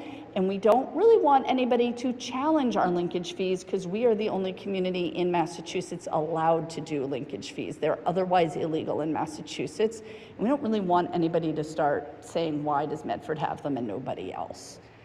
So our thought was to start with the 2.5% or the plug connected to CPI increase at this time. Okay. So. Councilor Lemming has a follow-up. So I would, okay, so it was my impression through the chair that the linkage fee updates would retroactively cover the time since the 90s when they were established. And I don't think that would require a full-blown $100,000 study. It would require an additional study to add an extra bucket to it, but just for retroactive inflationary costs, I don't think so. And my fear is that there would be less of if you did decide to do that in the future, there would be less of a basis for doing so after the law was passed. So I didn't know that was actually that you weren't planning on just doing the update, but I would like to see the linkage fee updates applied retroactively. So we have been advised by our council and by consultants that if we were to just apply CPI back to 1990, that would be such a dramatic increase to the fees that developers would be incentivized to take us to court over that, and they would want to challenge us. Whereas right now the numbers are manageable. Herb Chambers gave us a check this week for, I'm going to say, $130,000. Sorry, it was on my desk this morning. It was something slightly north of $100,000. And so our concern is that we just don't want to push them. If that for $250,000, they might have wanted to take us to court over it. It might not be worth it to them. Also, it's not clear that it's justifiable to just apply CPI because it's much more complicated than that. You have to look at the impact of development on our roads, our highways, our police and fire.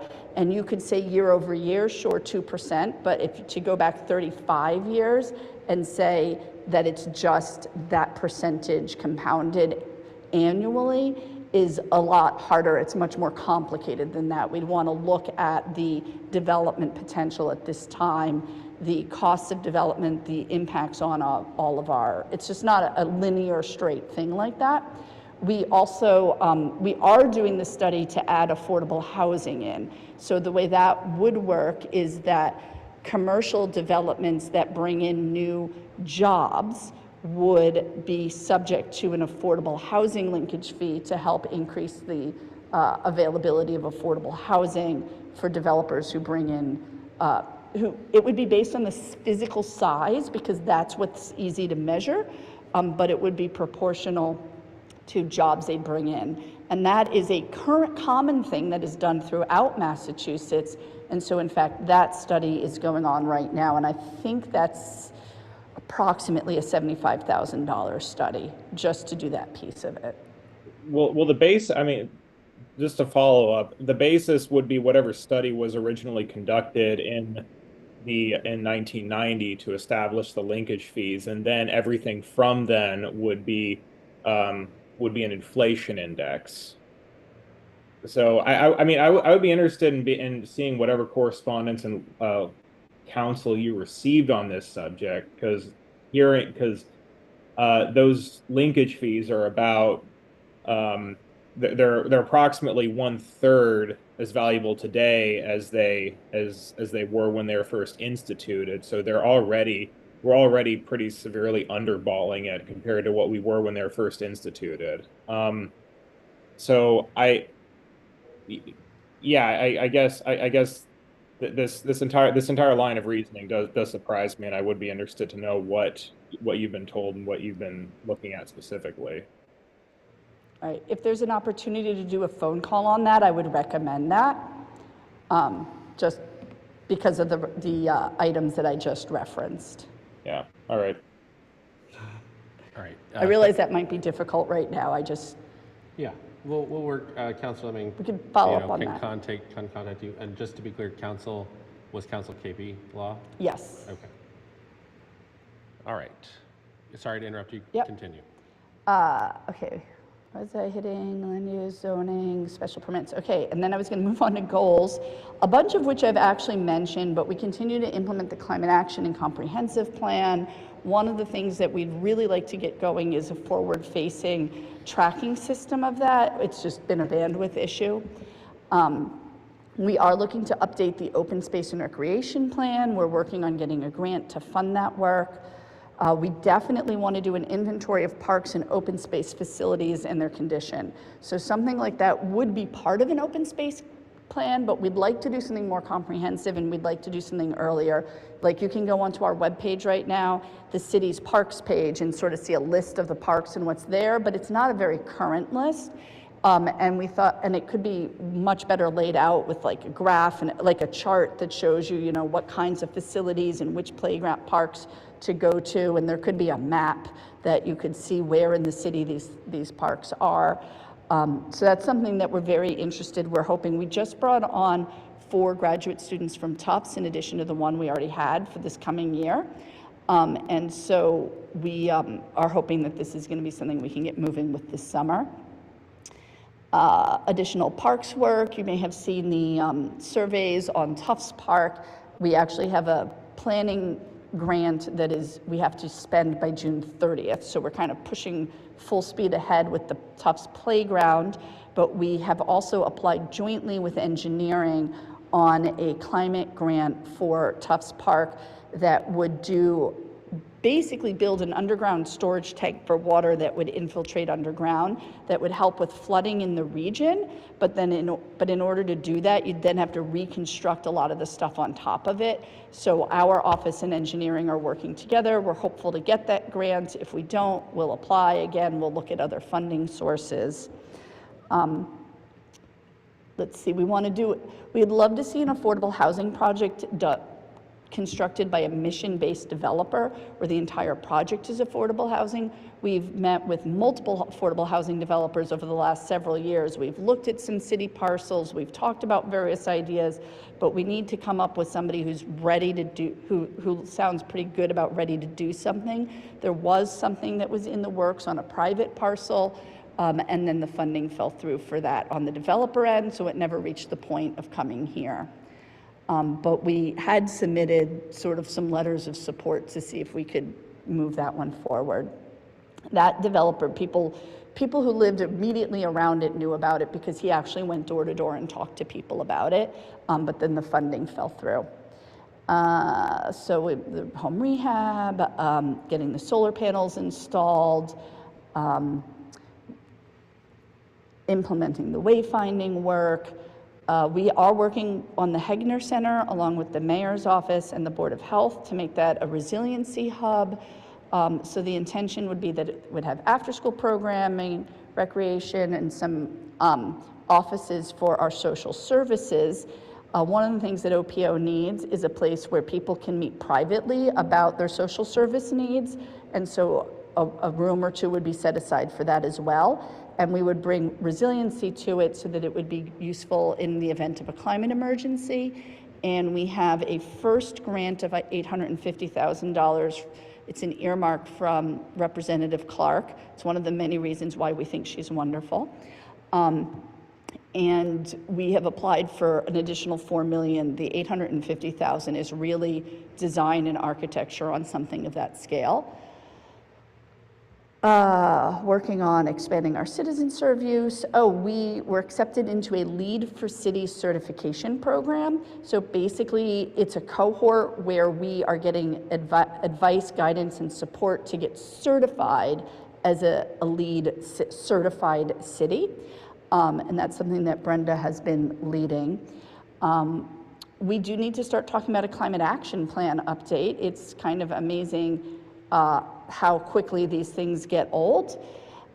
We've been working on the high school construction project. We do consult with the city's MSBA team on various sustainability, open space, energy type pieces with it. And we're applying for the Green Communities Climate Leader certification. We're looking to do some proactive business retention and expansion work. We actually have a grant with MAPC to sort of look at business retention. And we're working on the commercial vacancies. Often we are finding that it is the property owner less than it is finding people who want to take the spaces. We actually know of some coffee shops that would like to come to Medford and helping to make that match between businesses that want to take them in. So that's one of the things we look to in our economic development director is to make these contacts with Medford property owners and have conversations about what's best for them and their community. I do think that we will see some redevelopment on the Hamilton properties, our Medford Square along Clippership Drive. The one is the vacant building. That is unfortunately going to need to come down soon because it's sitting there vacant is causing some problems. They've applied for a demo permit, but my office, as well as DPW and engineering, are working with the property owner on what a configuration would best benefit the city, what that should look like. So we've started to have some preliminary conversations, and the mayor's met with him as well. And we've been working with small business growth and entrepreneurship. We both have just run a cohort of business owners or potential business people who want to own businesses through a program that we were able to fund. It was an educational program through Community Development Block Grant, which is for low and moderate income people. What we would really like to do is be able to provide programming like that for anybody who would like to open a business and provide additional outreach. So one of the things we're looking at is being able to certify portions of the city as eligible, as opposed to having the people be eligible. We want the area to be eligible. And then it wouldn't matter as much about the building owners. It's really a shame. A business owner is like, well, I'm not low income, or my partner is not low income, but I want to start a new business, and then they don't qualify because our funding comes through CDBG. So we are looking at how we can change how we do this and use CDBG money a little bit more broadly. So that's something you'll probably hear about over the course of the next year. That was a lot. Let me stop. Thank you, Director Hunt. Do we have any questions or anything you want to talk about the specific financial changes in your budget? Our financial changes, so the ones that are sort of the official requested change, where you see two, if you look so closely at the staff salaries, the two that are going down, it's because somebody with a step, a higher step level, we're budgeting step 1 for Econ Dev Director and Climate Planner there, so it looks like a decrease. It's not really a decrease. Everybody else who goes up is either COLA or step increases. We actually have 1 or 2 people who are going to become eligible for longevity. I think it's 2. I think I'm not doing the math right now, this year. And then we requested additional funding for training and conferences. Our budget was originally set for training and conferences at $2,000 when it was 2 people in that office. We are now 10 full-time staff, but for quite a while, the pandemic sort of limited what conferences were occurring and where we were going, and with all the bringing new staff on board. So now we have a higher number there to allow us to be more flexible about sending people to appropriate training and conferences. And CoStar is increasing. The one that was a new expense that we asked for was to increase our budget for GIS. Some of you may have seen when Danielle was playing with a system that would let her build a house, and show where the shading was. That's the new GIS system. And so we're going to have licenses for 3 staff in our office, and that's based on 3 staff who said, I've used this before, I know how to use this software, I want access to it. It's actually an increase because we were paying for it. We've been paying for GIS for Dennis for quite a long time, so this is adding 2 more staff to that license. So that's really the changes. And then there's a decrease in, let's see how it's, so we use other services as climate resiliency and then professional technical services. And those are really hard things to budget for because they tend to be grants, they tend co-pays. Like when somewhere in this I was supposed to mention that we have installed 5 new curbside charging stations. Those went in recently. So we got grants that paid for almost all of it, and then the bits that were not covered or were co-pays, we would pay for out of climate. We were using that to pay the National Grid bills for all of our charging stations, but this body voted to allow a revolving account. So now that money that is collected goes into the revolving account, and we're now paying the National Grid bills for the electric charging directly and not out of that budget. And then we hired the real estate consultant to help with the transom project, but then we were able to bill that back to the transom project, so we were able to move that out. We are working, when we have unexpected conditions like the Cross Street Cemetery, we're able to fund the preliminary work on that, or the old Cross Street Cemetery, the one that needs to be relocated. So sometimes we'll use that money for figuring things out in advance. If somebody appeals a decision of one of our boards, then it has to go to court, and we have to have lawyers that defend that. And so that gets paid out of that budget, and it's completely unpredictable as to whether somebody is going to appeal a project. And it could be that the applicant appeals us, or it could be that an abutter, like another interested party, appeals the decision. And so we then end up having to pay for legal representation. And because that's going to court, that's not necessarily something that an in-house lawyer would even do, because it needs to be a specialty land use lawyer when they're going to land use court or housing court. I think so they asked us if we could cut our budgets. I said, if you cut that line, we'll have less flexibility. There was some conversation about a broken piece of playground equipment at Magoon Park because the Transum money is now reimbursing us for our real estate services. I said, ooh, now I have a chunk of money here. Why don't I pay for this playground repair that's completely out of proportion to a normal playground equipment repair? We can pay for that with our money that's now suddenly in our budget at the end of the year. So it's things like that that we'll come up with. The schools wanted to start composting back of house, but they hadn't budgeted for it. And so we got the amount, and it was going to be about $2,500 for the last several months of the year for them to be doing it out of the kitchens. I said, look, why don't you just start? I will pay out of my office budget for you to start this as a pilot, and then you incorporate it into your budget for next year. So there are things like that. That's not the first time that we've done a project with the schools where we've picked up some costs in order to get them started before the end of a school year, and then oops, I shouldn't touch that. And then they pick it up. So that's sort of that kind of flexibility. That budget originally started getting big when we discovered some brownfields on city property 15 years ago, and we suddenly had to pay for that.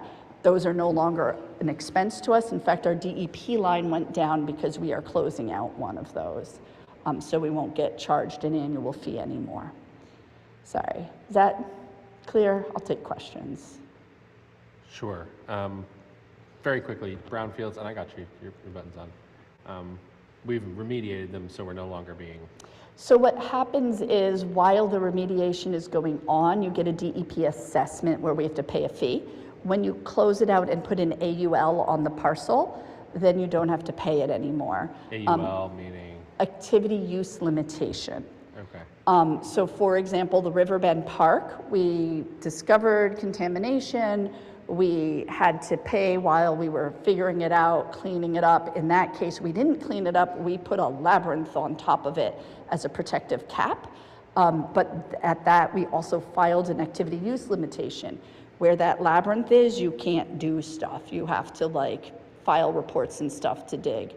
And so now we don't have to pay an annual fee to DEP for that parcel anymore. For example, West Medford is almost done, but we're still paying the annual fee under that parking lot.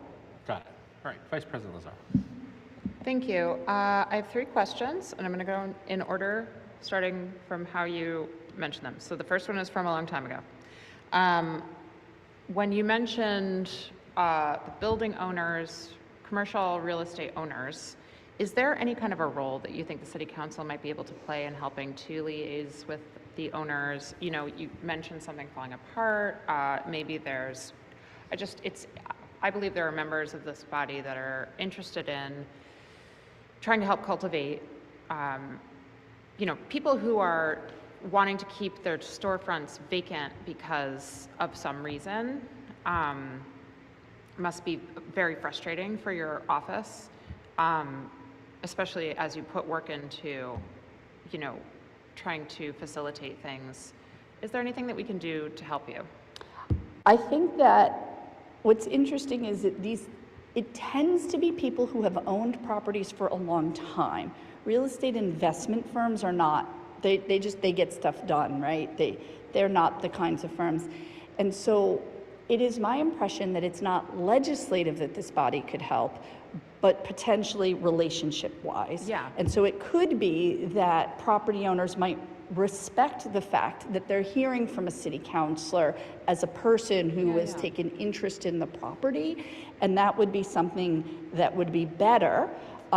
Talking about the exact locations and the details, et cetera, in a public meeting might not make them want to work with us, but it might be that getting a call from a city councilor might in fact make them interested, that they would feel good about that and want to work with us more. So if there is some potential for that, I'd be happy to have sort of some offline discussions about specific people and locations where they might just like that you as an elected official had taken the time to reach out to them directly to see how we could develop a win-win for them, as opposed to throwing sticks at them. Totally. I think that, I don't think anybody on this council, well, I'll speak for myself. I have no interest in making enemies of any business owners in Medford. I mean, I think I really want to cultivate an environment where people want to participate in our local economy and want to have, we need that element in our squares and corridors so that we have a thriving, bustling business community that serves people who live and work here and spend time here. So that would be something I would be super interested in. My second question is, I have a question about people leaving jobs. Do you have any suspicion that the requirement that employees be in person every day might have a small contributory factor? The housing prices being very high, pay in municipal government is not historically very high necessarily. People may live far away. The commute, that stuff, is there anything like, I'm not sure if the study that we heard about from HR that they did on compensation would have any input on that, but I'm wondering if there's anything we can do to try to retain employees a little bit better. Right. And some of it is sort of a personal work-life balance, and how does that work out? We have found that employees who live locally have a better work-life balance. I have staff who will take their lunch to go pick up a kid and then come back and stuff like that. And that works, and it provides a work-life balance. We did hear from one of the staff that left that he attempted to find an apartment in Medford or in this area and was stunned by, he didn't do his research in advance and didn't realize how high housing costs were here. It's bad. Which, we can all talk about how we should have done that. But we did actually discuss the commute in the interview. Yeah. And he, in fact, had said, well, I would move closer, and then chose not to. Well, it's hard to say, and I would say that it is important for my staff to be in the office. It is also important for my staff to be able to have quiet time when they can focus on grants and applications, and a lot of them spend time on Zoom meetings. And occasionally I have to say to a staff person, take that call from home and then come into the office. That's okay, I get it. Yeah.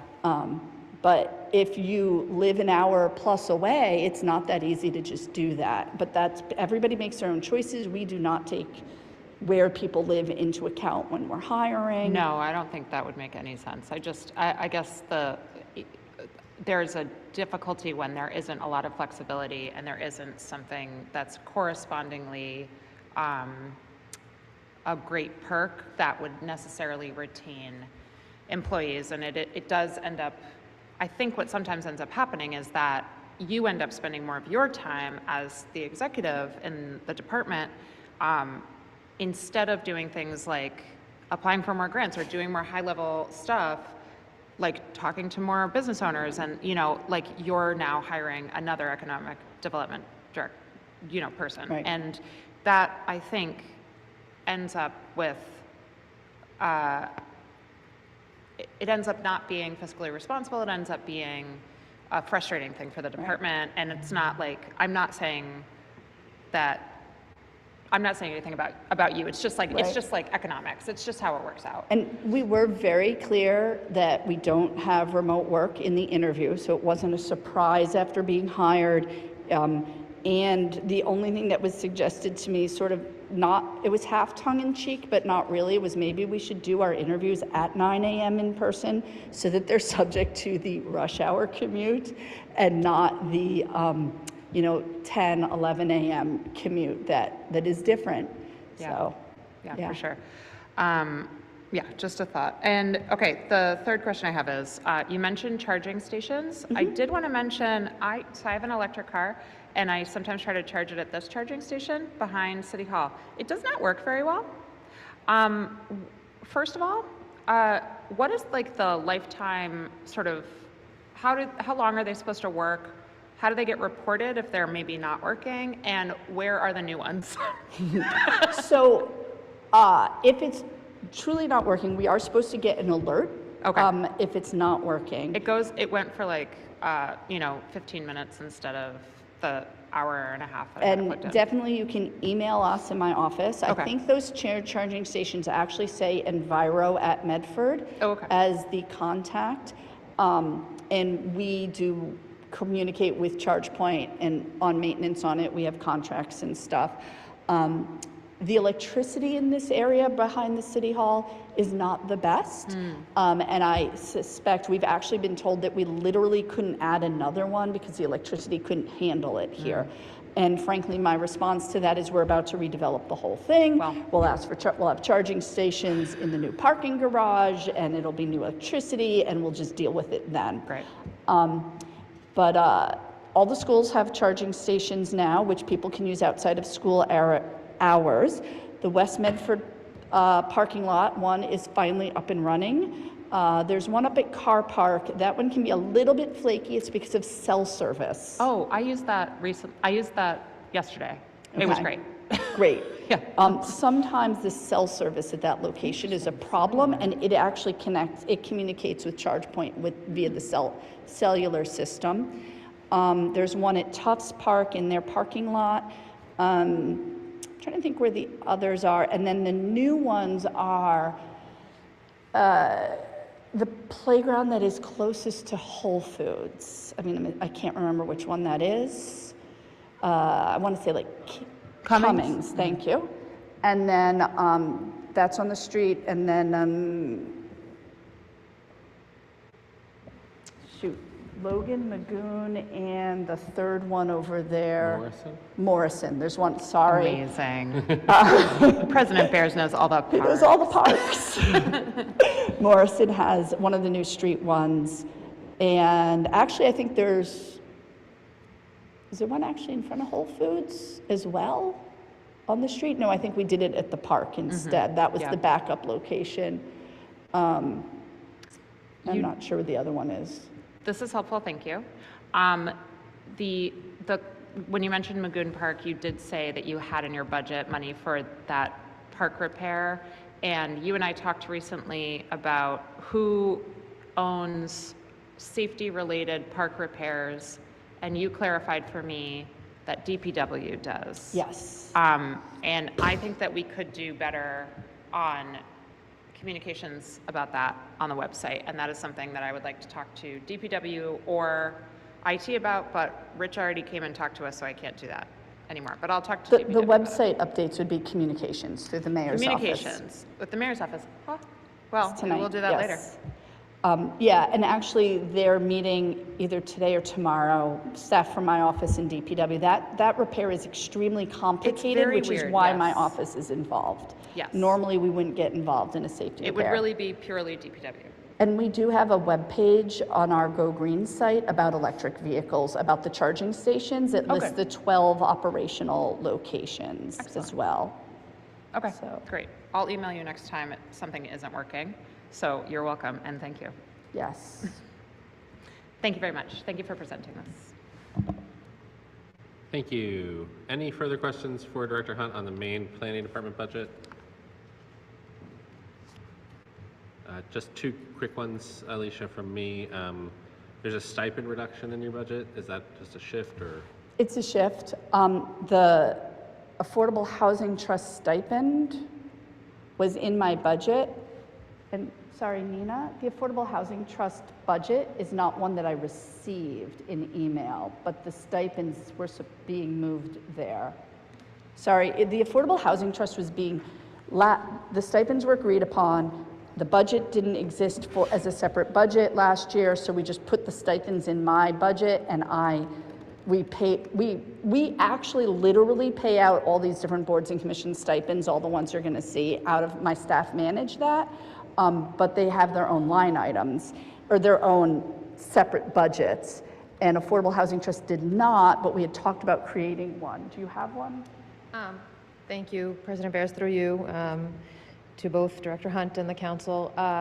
So what we learned over the course of the last year, and maybe a more abbreviated period would be appropriate to say, is that really Affordable Housing Trust should be entirely separate. So it's funded separate, it's its own entity in some ways, not directly in the same way that, let's say, Housing Authority. Say that again? Medford Housing Authority? Yeah, that's a great example. I was trying to think of something completely disconnected. Medford Housing Authority, not in the same way that Medford Housing Authority is, but in the same way as perhaps Water and Sewer Enterprises, or in the same way as we discussed that the Medford Community Media would be.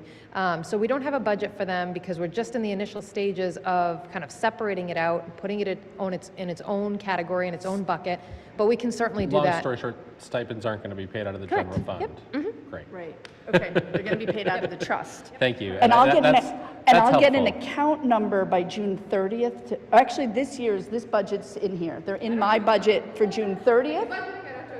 They're in my budget for the June 30th payments, Yeah. but then by December, we'll be paying them out of the Affordable Housing Trust directly. Thank you. Great. Sorry, that's literally what those are. Fantastic. And then in terms of grant-funded positions, do you have any positions that aren't in the total listed here?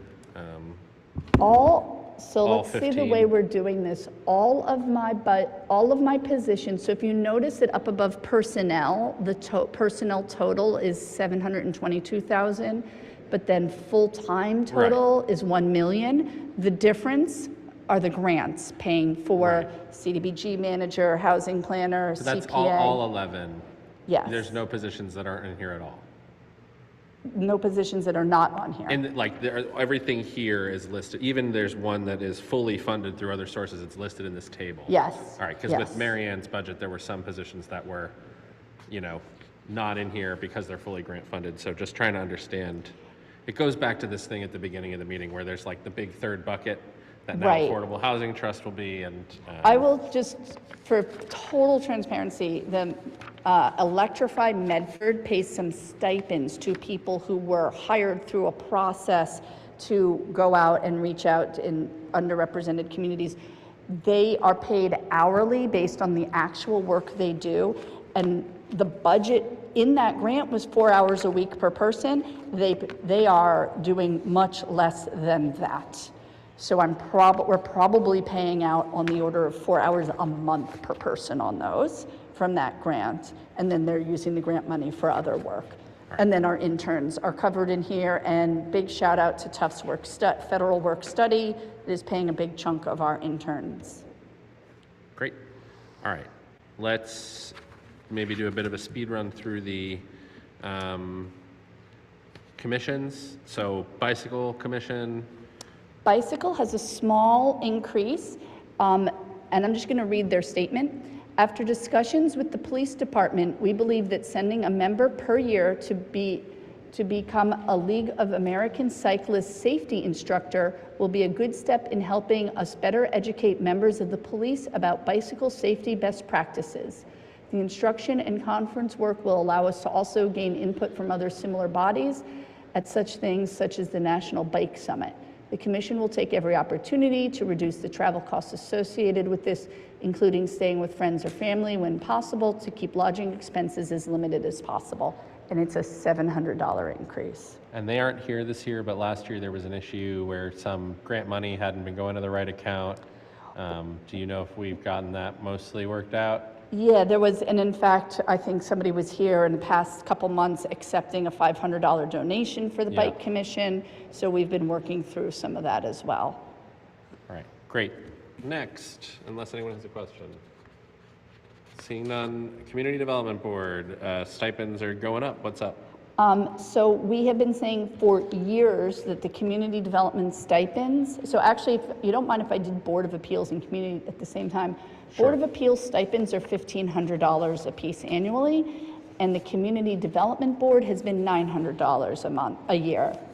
And the Community Development Board meets at least twice as often, if not significantly more often than the Board of Appeals, and has a lot of responsibility. We've been saying for years we'd like these stipends to go up, and so this actually raises the Community Development Board to be, each member to be $1,500 in line with the Board of Appeals, which is each member is $1,500. And then if you did the math, the chair each makes a little bit more than that, and then there's the stipend, the staff stipend in there as well. So that's what the increase is. All right, so that's increase for Community Development Board, and Zoning Board is no change. Correct. Great. Great. Conservation Commission, slight reduction, also in stipends.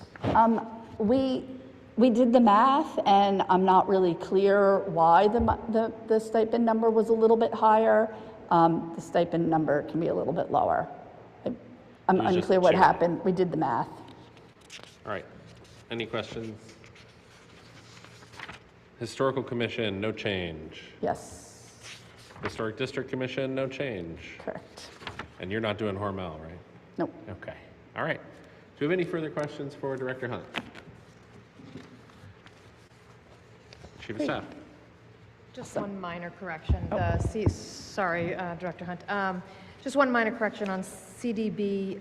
It would be $1,400 a year, just for purposes of noting that in case it came up later or something, the numbers appeared, they didn't add up or anything like that. My apologies. No I worries, was no looking worries. at the other No, I know. Yep, document. all good. Thank you. All right. Seeing no further questions and no one in the chamber from the public or on Zoom, thank you, Director Hunt. And thank you for everything your department is doing. We know you're doing a lot.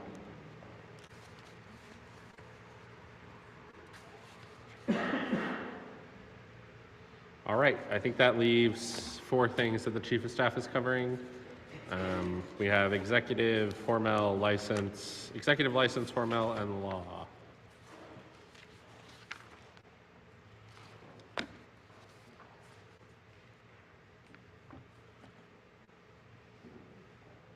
Do you want to take that in any particular order? I was going to ask the same. All right, well, maybe let's get license and Hormel out of the way then. And then we'll do executive and then law. License Commission looks like a slight reduction. Yes, we essentially had we noticed that there was a redundancy between the License Commission and our budgets, the executive budget, so that was addressed. All It right. hasn't been, that redundancy didn't get spent, and it won't get spent, but there was extra funds in the budget for no reason. And Hormel Commission, no change. Hormel Commission, no change, correct. All right, well, those were easy. If you want to do some presentation on the executive, and then we'll go to the law after that, same questions as all the other departments. If you could talk about what's changed between this year and next year, some of the work of the folks in the department this year, some of the plans for next year, and some of the items that you're hoping will be funded in future years that weren't able to be funded in the upcoming year. Sure, thank you, President Bears. I usually leave the executive presentation to the mayor, so with the presentation occurring on Wednesday, the 27th, I think that's the best place for that to take place. I'm happy to answer questions or discuss any specific items that the council may be interested in with regard to the department. But as far as changes are concerned, what we have tried to do is, with the budget gap that we have been, working through, and everything that's been presented and in front of us, as we try to close the gap, we have been trying to find more and more creative solutions to funding sources. The Director of Community Affairs position was previously fully funded by the operating budget. It's presented here as partially funded through other sources because we are planning to place some of the cost into the beautification fund under casino, because that position does a lot of work in that area, as I'm sure you all know. And then we have the Director of Communications and the Communications Specialist that make up the city's communications department. The communications specialist has, especially in the last 2 years, worked quite considerably in OPO and doing a lot of work there. There's a lot of grant funding that is associated with that position. That grant funding is reducing, but we're continuing to allocate funds from multiple funding sources, and I can pull the budget up here and talk more specifically about it, but there's the ARPA piece where some funds will continue to be funded through ARPA up until 12/31/2026, and then shifting over and going through other funding sources as well. But kind of based on the way we can administer it, as we discussed previously, there's going to be an impact to FY28 with potentially any positions or all positions that are half-year funded through ARPA. Beyond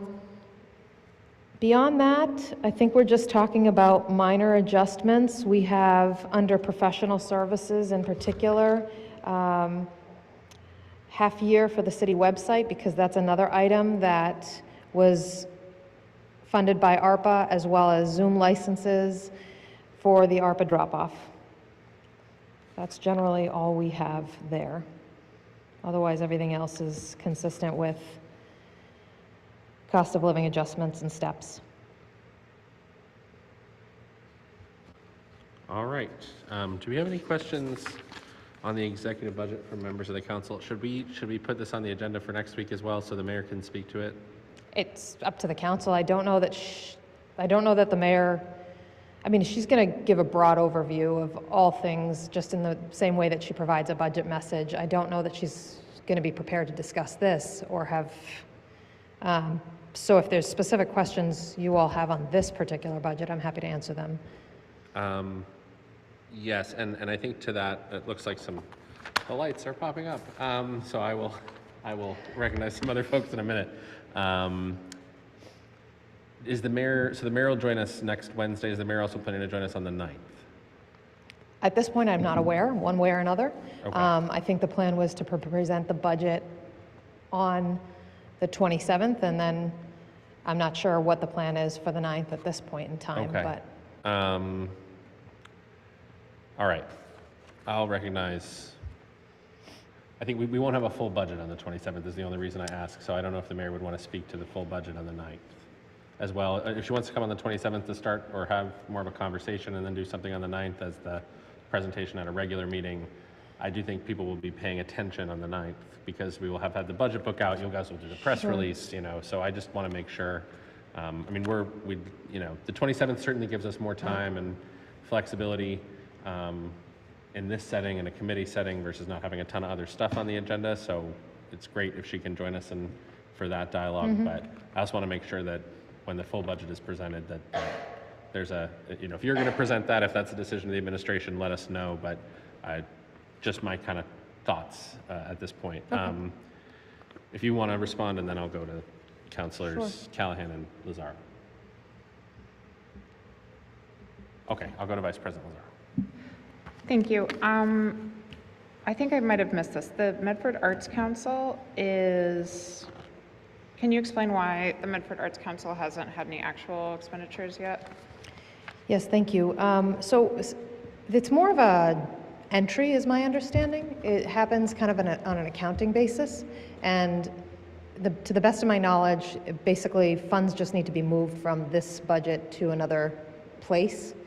Couldn't detail that any more deeply for you at this moment because I would be going outside of my knowledge as to the specifics, but the Arts Council is appropriated the funds. It's my understanding that they spend the funds. I think we basically just take the amount to cover their Okay. expenses. It's like a but journal that's where, entry. yeah, It's that's like a where journal entry that's where I'd need to thing. confirm because I don't know as a fact. So, okay, so it is an active Yep. thing, though. It does happen. Okay, great. And President Bears, this is maybe a question for you. What is the difference between May 27th, the meeting on May 27th, and the meeting on June 9th? June 9th is when we will have the budget. We'll have the full budget, and that will be We a could discussion vote on the of budget that night. and could we vote will- to make cuts to the budget. We could vote to approve it or not. approve it. We could vote to Push delay it to the off. next regular meeting. May 27th is another one of these where But we have still a lot of departments we haven't heard from, right? Fire, we police. may be going through, yes, there's quite a few departments. I know that the chief of staff sent me a long list. DPW, fire, police, library, schools, elections, Oh my God. parking. No. Sorry. Sorry, we- that we- was involuntary. We were talking about potentially also looking at June 2nd and June 3rd. So, yeah, we're behind a little bit here. So this is why the the big schedule ones is are- what it is in the ordinance, is that we're supposed to start in March 15th with our April 15th. proposals. We messed that up too. So like, credit where it's due, some of us did not send our proposals in on March 15th, but this also happened last year where, I'm just saying this to say it, where we had all of the biggest departments at the very end, and we had one big budget committee of the whole at the at the end that took hours. And the purpose of the budget ordinance is for us to not do that, because it used to be that you would do the entire budget right at the end in June. And it's not that. Purpose of the budget, yeah, it's, we're, Okay, there are a lot of purposes for the budget ordinance. That's not the point. Don't be, well, we're not being pedantic. I'm not being, okay. But the point is, it's frustrating that we have the biggest budgets. I just went to the Board of Trustees meeting for the library. They know what their budget request is now. So they could have presented tonight. They could have presented probably a week ago, because they showed it to me. And I'm confused about why we're not talking about the library until next week, and why we have to push everything to the first week of June. I'm frustrated, and that's okay. Maybe next year we can try a little bit harder to do it a little bit earlier and spread it out a little bit more. yeah, I think, you know, I'll let the administration speak for themselves. They have, the Chief of Staff has communicated to me several times that the administration needs more time. And that especially, I think, seems around the larger budgets. I don't know if you want to speak to the scheduling and why it's taking longer. I mean, beyond what you know, President Bears, all I can say is I understand where you're coming from, Councilor Lazaro. I'm feeling a lot of pressure myself too, to be candid with you, and this has been a very challenging budget season for a variety of reasons, some that are, you know, perhaps in our control, some that are totally out of our control. You know, we got started right on time this year on our side, and you all, I appreciate the flexibility that the council has provided. We were 3 days late, so. Sorry? We were 3 days late. Okay, that's not bad, that's not bad, and I appreciate all the flexibility and all the, you know,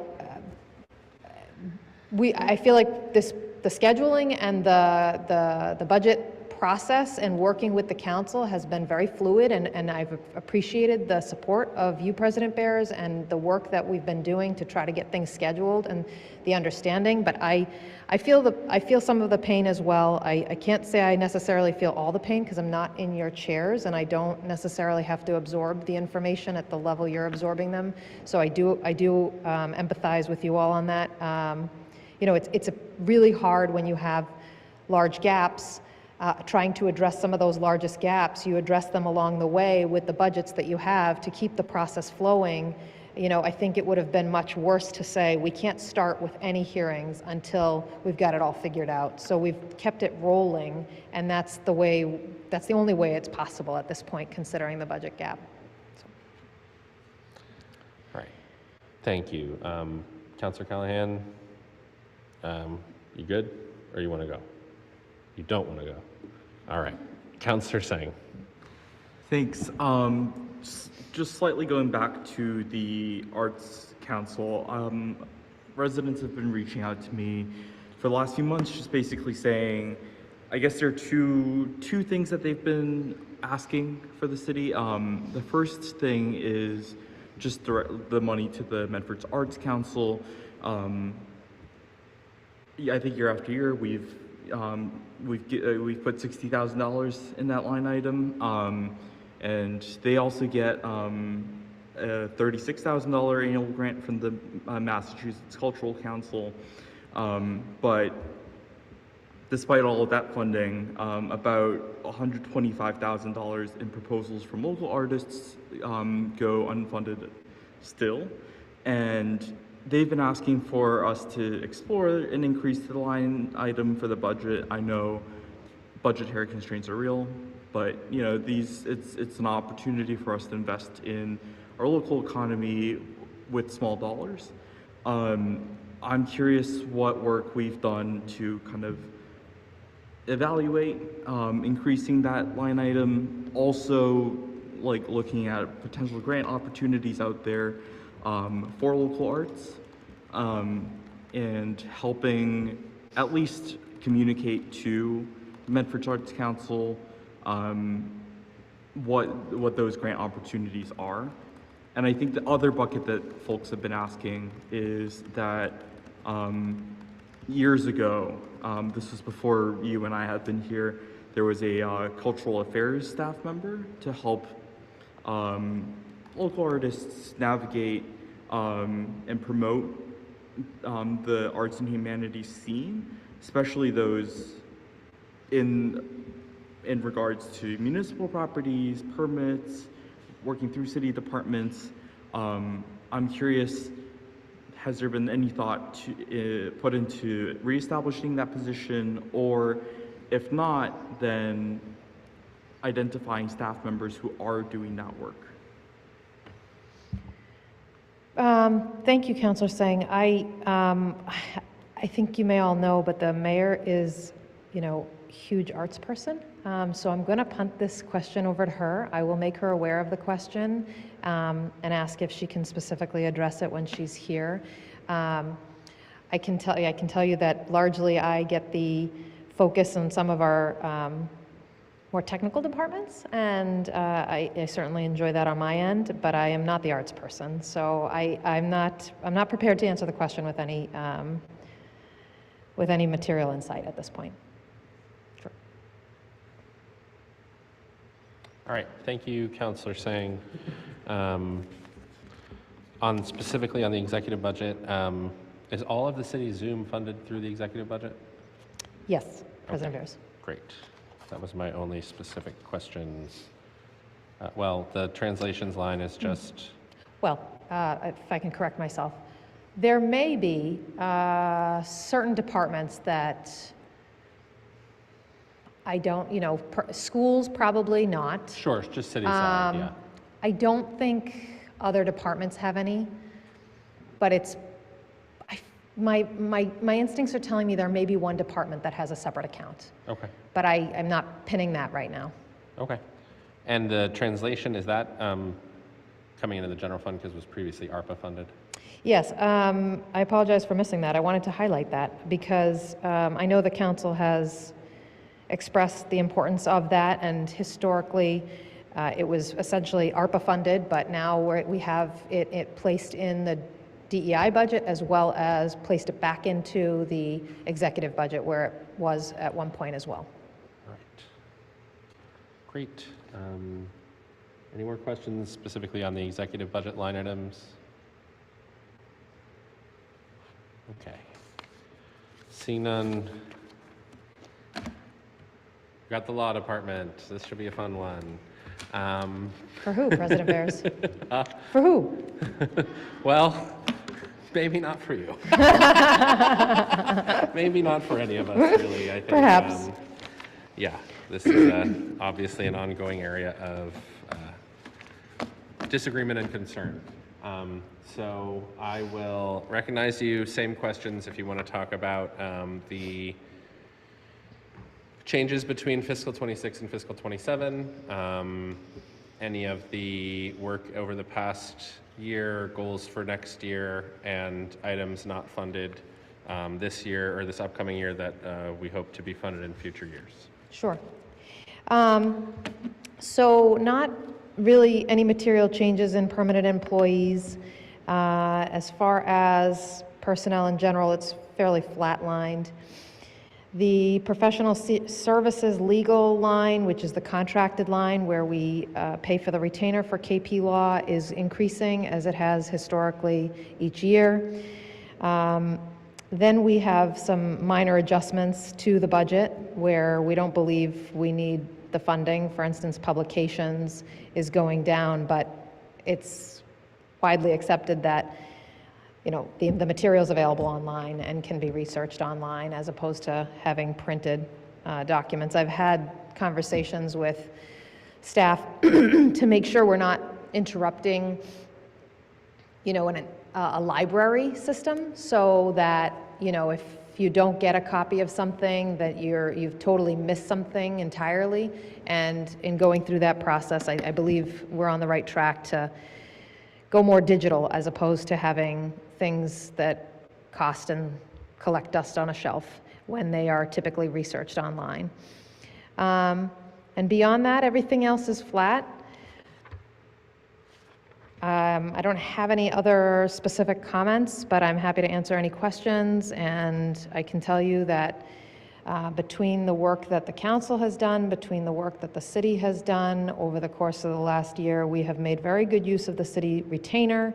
I do track that, so I know that we get a very good bang for our buck, if you will, and I guess that's all I have for that. All right, we'll go to questions from the council on the law department budget. Start with Councilor Scarpelli. Thank you, Mr. President. The last time our Chief of Staff was here, I was accused again that for some reason our Chief of Staff felt that my passion for my position and the questions that needed to be asked felt attacking, I believe. I wasn't here in the room when she made those comments, so I will make the comments to you, President Beers, out of fear that this Chief of Staff is leading a dialogue that's very disrespectful and untrue. So if I can, Mr. President, we know where this is.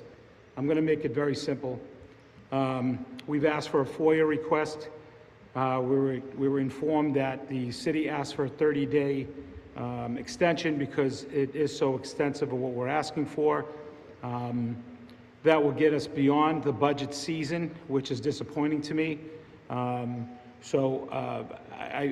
I've read in some of the reports already, I feel that it's already going to be a battle and some concerns. I mean, just the fact that it was mentioned that the city has never entertained non-disclosure agreements, which is totally false. I feel that that's going to get us nowhere. So I'm going to recommend on budget evening that we cut professional service legal line of $156,000, and then I'm going to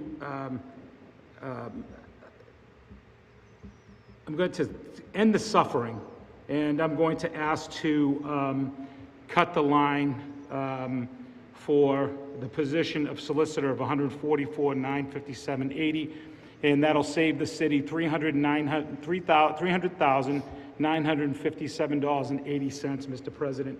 I think we're at the point right now that we have tried to be professional. We've asked questions.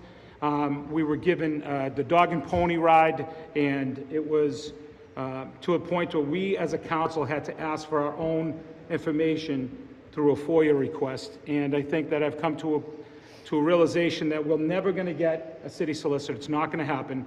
So instead of this line going directly into free cash where the mayor can use it as will and pay other law firms, because I know that the person at the podium has mentioned KP Law, but some of the questions that we asked for and needed answers were other law firms that are being used for the city in the process of defending accusations or labor disputes. And we know it's just not KP Law. So I think that there's a lot here. We're spending a lot of money. It's not a secret. We've had legal documentation. We have the settlements. We've seen it personally. What we don't have are the answers that we've been asking for, is which is the fees that are being covered when we lose these cases, what we're paying our legal teams in-house and for the other side, and then the process of what the impact is happening to our insurance fees and what we're paying out. So that's something I'm going to request. I'm not even going to entertain a discussion in my end. I'm secure in what I'm saying. I said I will not vote for a budget because until we know what the fiscal picture, the true picture is in our community, where the money's going, I cannot support this budget. We're not going to see it, so to move the budget forward, the only thing I could see, Mr. President, is eliminating the city solicitor line and then also eliminating the professional service legal line, because if they don't have the money, then we can't spend the money. So it's that simple, Mr. President. Or maybe we'll know where the real money's coming from, what department, what line it's coming from, and other parts of our budget, Mr. President. So I'll leave you with that, and thank you for your time. Thank you, Councilor Scarpelli. Vice President Lazaro. I had this exact same thought, independent of my colleague, and I couldn't agree more. Also, it's so much savings that we could use it to fully fund other department budgets that we're told they had to cut, including the library, which I learned at the Board of Trustees meeting this week, that the library pays their part-time employees $17 or $20. The people with master's degrees get $20, which is what I pay the high school student who babysits my kids per hour, $20. That's the people that are required to have master's degrees. And that's $10 to $15 under market per hour. So guys, so in Arlington, these same jobs, they can go to Arlington, 10 minutes away, and get $28 to $35 an hour. And they're getting $17 or $20 an hour. And it would cost $91,000 to pay, to fully fund their budget. And this, if you cut those two lines, what was it, $300,000? Oh, that's no big deal, absolutely no big deal. And isn't the library the crown jewel of Medford? Don't we always say that? So it would be so easy. Just cut the two things that are not benefiting any part of the city that we can observe. So second. Thank you. Do we have further questions from members of the council on the law department budget? Councillor Singh. I have a question about the reduction for the city solicitor. It was a priority for the council a few years. I mean, well, it's always been a priority to fill this seat, but it was a specific priority of the council a few years ago to raise the salary for that position to make it more competitive. That was the thought behind it. And I guess the question about the cut is, have we given up on searching for a new city solicitor? Is that what that signals? President Bears, through you to Councillor Sang, no, we have not given up on that. The amount that's listed here is part of the scale that the council approved in terms of the CAF change. As you may recall, I believe we went from a classification of 21 to 21.5. This is a part of that scale. If someone is hired at a higher step, that would be adjusted and compensation would be commensurate to that. Madam Chief of Staff, why isn't the job posted? We're getting through the budget season. We're planning on posting it, revisiting it after the budget. Has it been posted since Mr. Foley was removed in November? I'd have to check that. I don't know that off the top of my head. I haven't seen it posted. Okay. If you want to check, that's fine, but I really do share the concern that we are not committed to filling the position if we're not posting it for 6 months. You know, Economic Development Director has been posted, filled, lost, and posted again in 3 months. So, you know, I understand. I have my own concerns about the level of. I have a lot of concerns about our legal budget and our law budget. I don't think we have the answer. I think we've been asking for like pretty clear and direct answers about the city's approach to litigation strategy. What are the firms that we're engaging? What is the actual cost of legal services? I mean, you know, you look at the actuals in here for claims, we approved in one evening 4 times as much in settlements than is listed here on the actuals of May 13th. Now, part of the reason we're asking for a litigation report is I think there's a disagreement in what the city's approach to litigation strategy should be, and I think we all understand that we're the city council and we're not the executive of the city, so we don't get to dictate unilaterally what the litigation strategy approach of the city is, but we are accountable to providing the funding for it. And you know, I think we've articulated pretty clearly in both the original resolution requesting litigation report and the subsequent public records request that we believe that we need additional information, ideally presented in the form that we requested initially, but at least maybe the basic facts, if possible, to receive through a public records request in order for us to do the analysis we need to do to feel comfortable approving funding for the law department going forward. You know, my colleagues have proposed some cuts, right? And we'll consider those when the budget is presented. But I, for one, also, you know, am in a pretty similar position where I would have a hard time approving a budget that continues to fund the same approach that we've been seeing to legal services. So, you know, I think you're going to see that this council does not feel comfortable with that. I think my colleagues have articulated it. You know, several councilors haven't spoken, so we'll see what their position is on it. But I'm deeply concerned that we have had the city solicitor job vacant for another 6 months. The job hasn't been posted. I personally don't understand. It's budgeted for the year. I don't see why we'd be waiting to get through the budget to post it again. You know, the funding's there right now. And really my other questions are, you know, we did receive the response on that initial litigation report request from you. It was essentially kind of our resolution rehashed in bullet points, and, you know, the statement from you that it's an extensive resolution and the city staff are busy on other projects and that you're working on it. I'm wondering if there's a report on if we're going to get that resolution answered, a litigation report prior to the vote on the budget.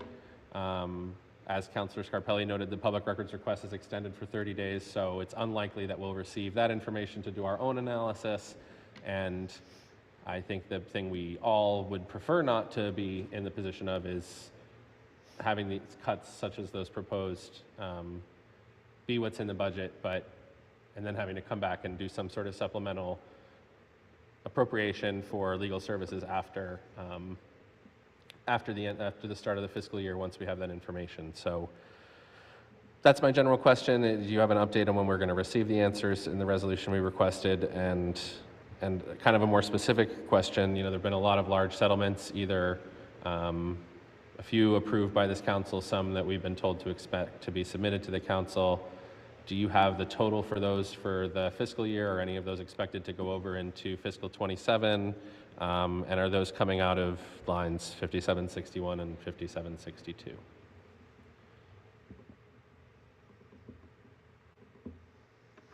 President Barris, thank you. Okay, so to address the overarching comment regarding potential proposal, or I take you to be very serious, Councillor Scarpelli, and same with you, Councillor Lazaro, as far as, you know, a potential cut of all those pieces. The reality is these lines fund the work that this council does as well.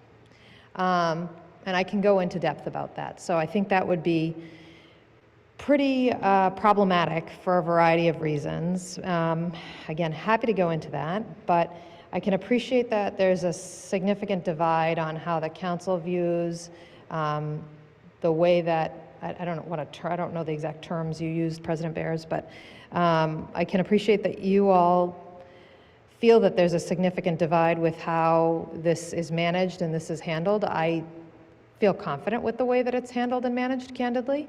I think there's complexities on the side that we sit on that isn't something that can be discussed in public meetings.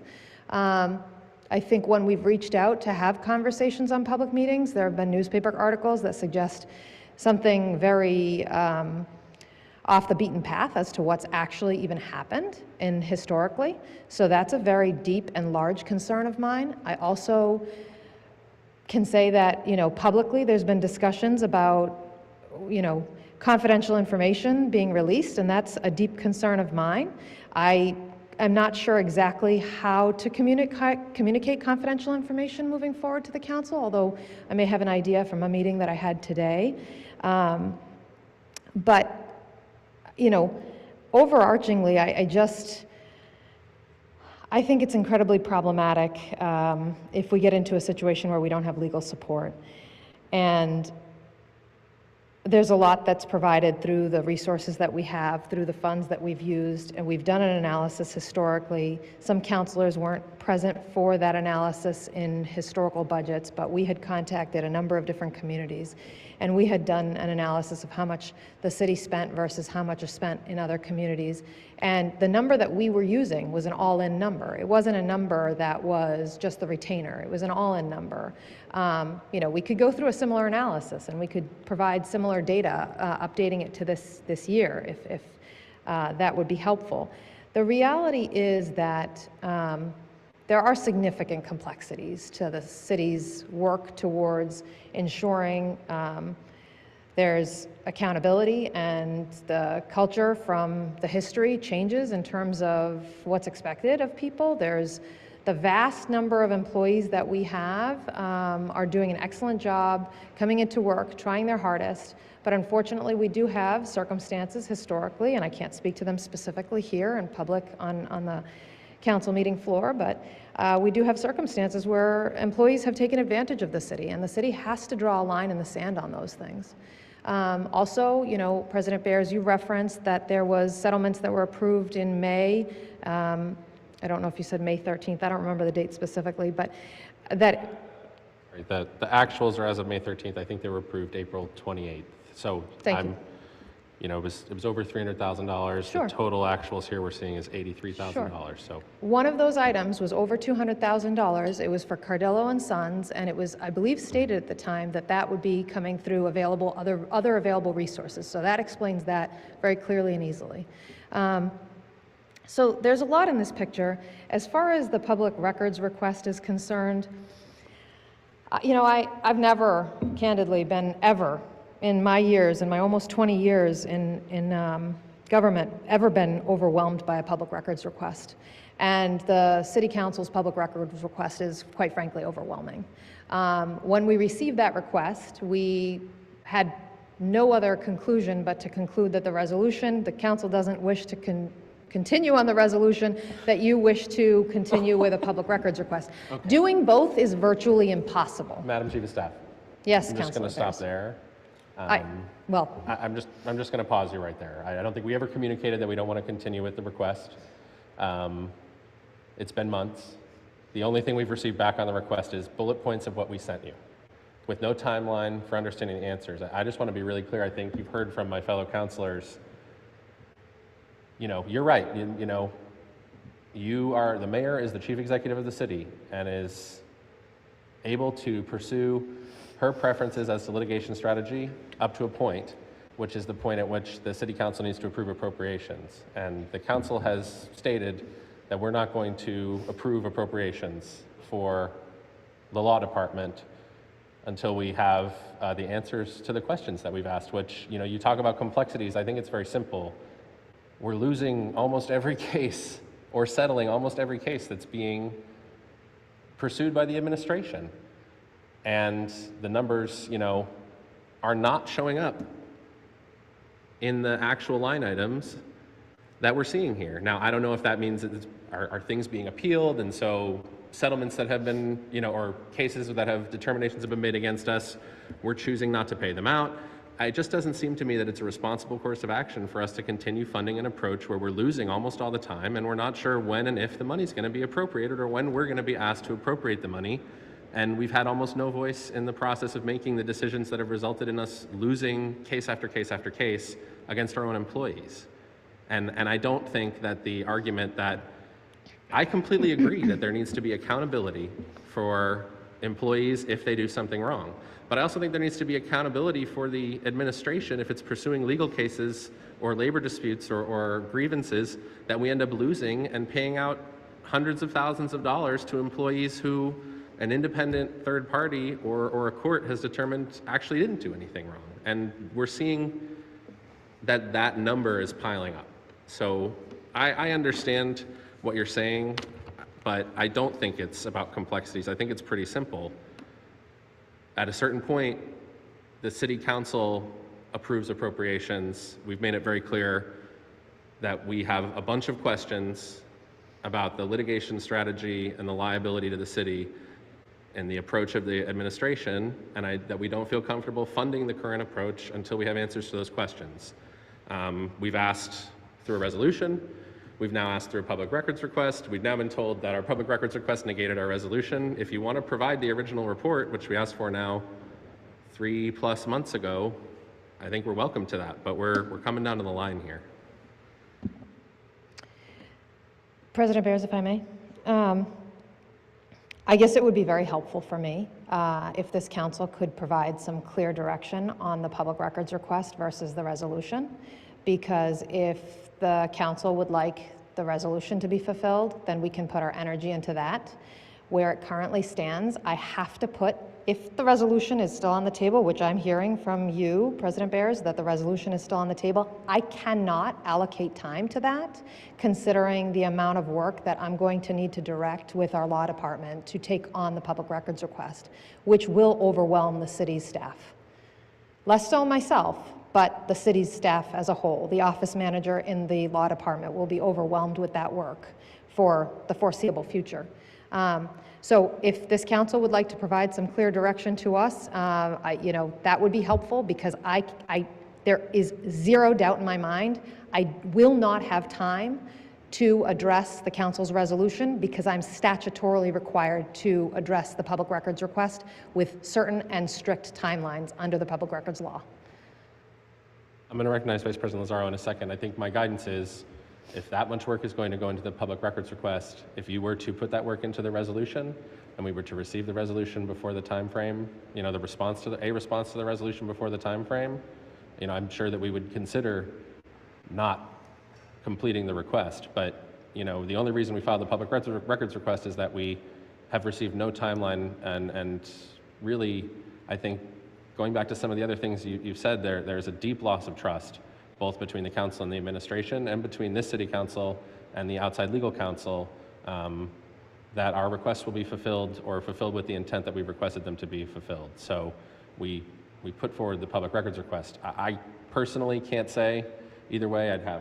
Likely we would need to have a vote of the council, since the council voted collectively to file the request. If you can say it's a 30-day clock from, I think, today or yesterday, I'd have to look at my email from the supervisor of records. If you can say we're going to have the answer to that original resolution by that time, I'm sure that we would consider it not doing the public records request element of it. I'm going to go to the Vice President and then to you, Councilor Scarpelli. Since neither the resolution nor the public records request are on the agenda, and we've gone through everything that's on the agenda now, I would suggest that this conversation be carried out in a different venue, and I would motion to adjourn. Keep the paper in committee and adjourn. Is there a second? Is there a second on that motion? Council President Bears, I have a question. I hear everybody, but I have to follow the rules here. Is there a second on the motion? Councilor Scarpelli seconded the motion to keep the paper in committee and adjourn. Mr. Clerk, please call the roll.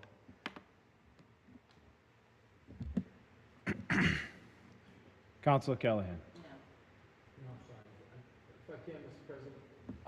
We got to call the roll on this one now. Councilor Lemming. No. Councilor Mullane. No. Councilor Scarpelli. Councilor Singh. Vice President Lazaro. President Bears. No. 0 in the affirmative, 7 in the negative. The motion fails.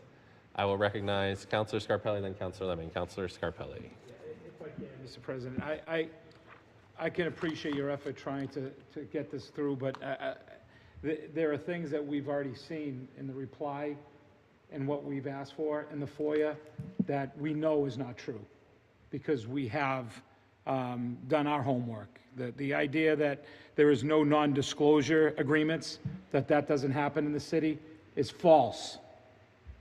So if that's how we're starting, I can't see us moving forward without putting our eyes on what we've requested, Mr. President. This is something I've been asking for years.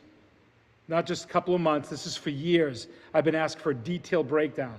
And again, Mr. President, the focus, no matter how much work it is for anybody in this building, our job is to make sure that we are the stewards of the financial process of what goes on in this community.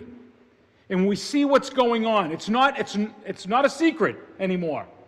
You have law firms publishing their successes all over the world. Hundreds of thousands of dollars. Fire department that's going to be in limbo to try to replace people in different places and moving people around now.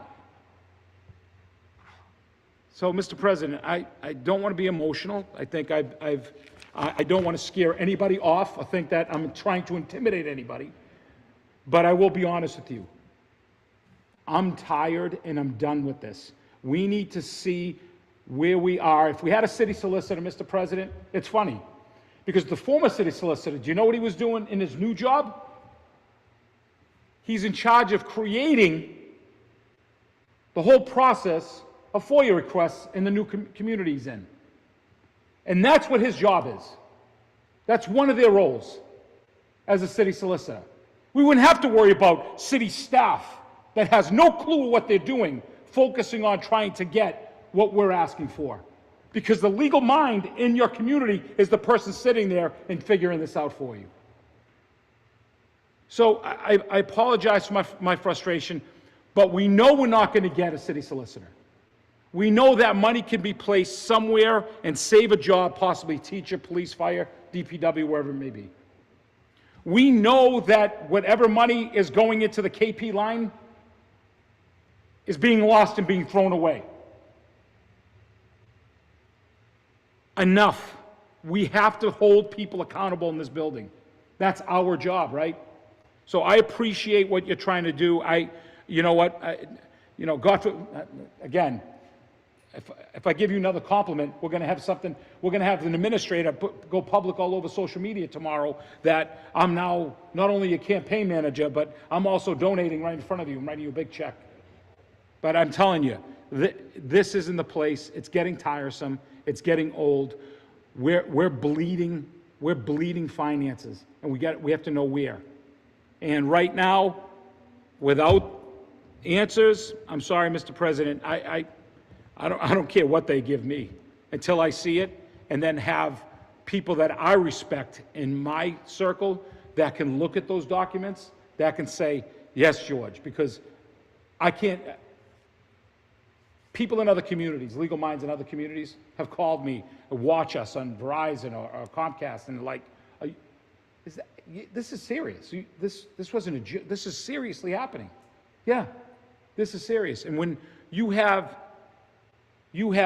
unions coming up and showing us legal documents of settlements, when you have us sitting in meetings and seeing what settlements are, when you're seeing social media ads from opposing counsel to the city celebrating the fact that we just fought something that they knew they weren't going to win, but they fought it anyway and appealed it and lost again. These are the issues why we need to know why. Because what it seems to me, Mr. President, over and over again, it seems like someone is using a position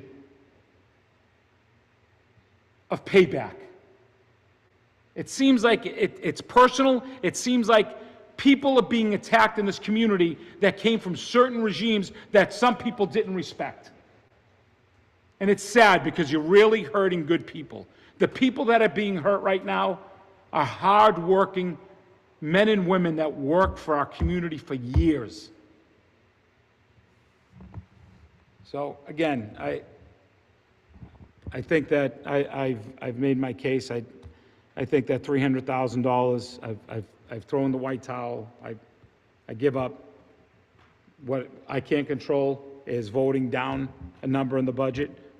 And I can look at my colleagues and say, if this happens, we know maybe we can help the library. We know we can maybe save a teacher. We know maybe we can help save a firefighter or add another firefighter or a policeman or maybe two police cars, whatever it may be. At least it's something tangible that our community knows that we did our due diligence when it comes to finances in this process, because ultimately, you know what we do. We do ordinances and we pass the budget, or we approve the budget, or to that end, so. I am sorry it has to come to this, for me, it's absolutely embarrassing. I've been doing this a long time. And I've sat toe-to-toe with Mike McGlynn, and I've sat toe-to-toe with Roy Belson, and I've sat toe-to-toe with Stephanie Muccini-Burke. And you know what? We sat in a room respectfully. We got the questions that we asked for publicly put out there. We understood it. We eliminated the social media negativity or the banter, and we got the job done and made sure that we protected our community. So right now, I appreciate my rant, Mr. President, but thank you. Thank you. Counselor Singh. Yeah, I mean, I think I don't want to rehash too much of what we've talked about tonight, except to say that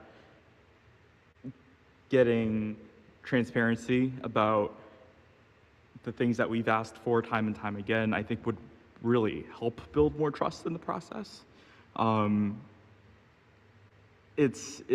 Look, there are concerns in the community about how we're spending our money writ large, but especially with regards to this department.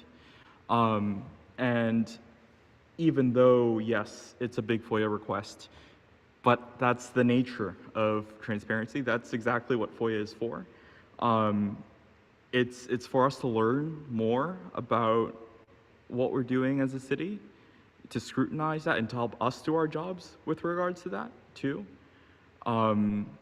It is, I mean, it's to help you guys sell the budget to us and build support for the budget as well. I mean, I think the claims point brought up earlier tonight too is another important one. I think that is more just as structural with respect to what's on that page.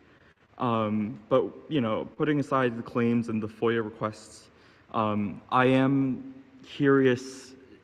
Something that we talk a lot about in the law world, the legal world, is about billable hours, about rates, about how we're spending that time, and really scrutinizing law firms on those questions. And I'd love to see, if possible, and I'm sure the data is out there because it's required by the ABA, a breakdown of the number of billable hours spent on what matters. So billable hours, the matters that they're spent, the time is being spent on, the rate at which we're being charged for the services. And I'd love to see that compared to other providers, other municipalities, and I think only with that information can we really also make a determination about whether this increase to the KP Law line item is reasonable or not. Thank you. Counselor Lemming. Thank you. So I'm also concerned about the city solicitor and how seriously the city takes hiring a new one, but I see it more in the context of the other openings and sort of constant turnover that the city has in a number of other areas. And I understand that many people are overworked, but I see that as a result of the fact that we have such high turnover, and there doesn't seem to be in this budget any serious consideration being put towards lessening that turnover. So when in an earlier budget hearing that we heard just now with the PDS director, you know, she gave us two, you know, important and to me surprising pieces of information. One, that we lost our, I don't know what, fourth economic development director that we've had in the past couple of years after only 30 days. and two, that she had been advised by legal to only increase our linkage fees by something like 3% or so instead of tripling them, which I think she would have had the right to do so, given that they hadn't been increased in so long. And to me, that kind of says two things. One, that we're not fundamentally addressing the issue of staff turnover, which just puts more work onto everyone else in City Hall, including and especially the chief of staff. And two, the city's not really taking seriously the avenues that it has for more revenue, even when they're provided by this council. I mean, we're working right now, and are pretty close to passing a vacant building ordinance, which I think will do a lot to help bring more businesses into some of these long-standing vacancies in the city. And my concern is that the city won't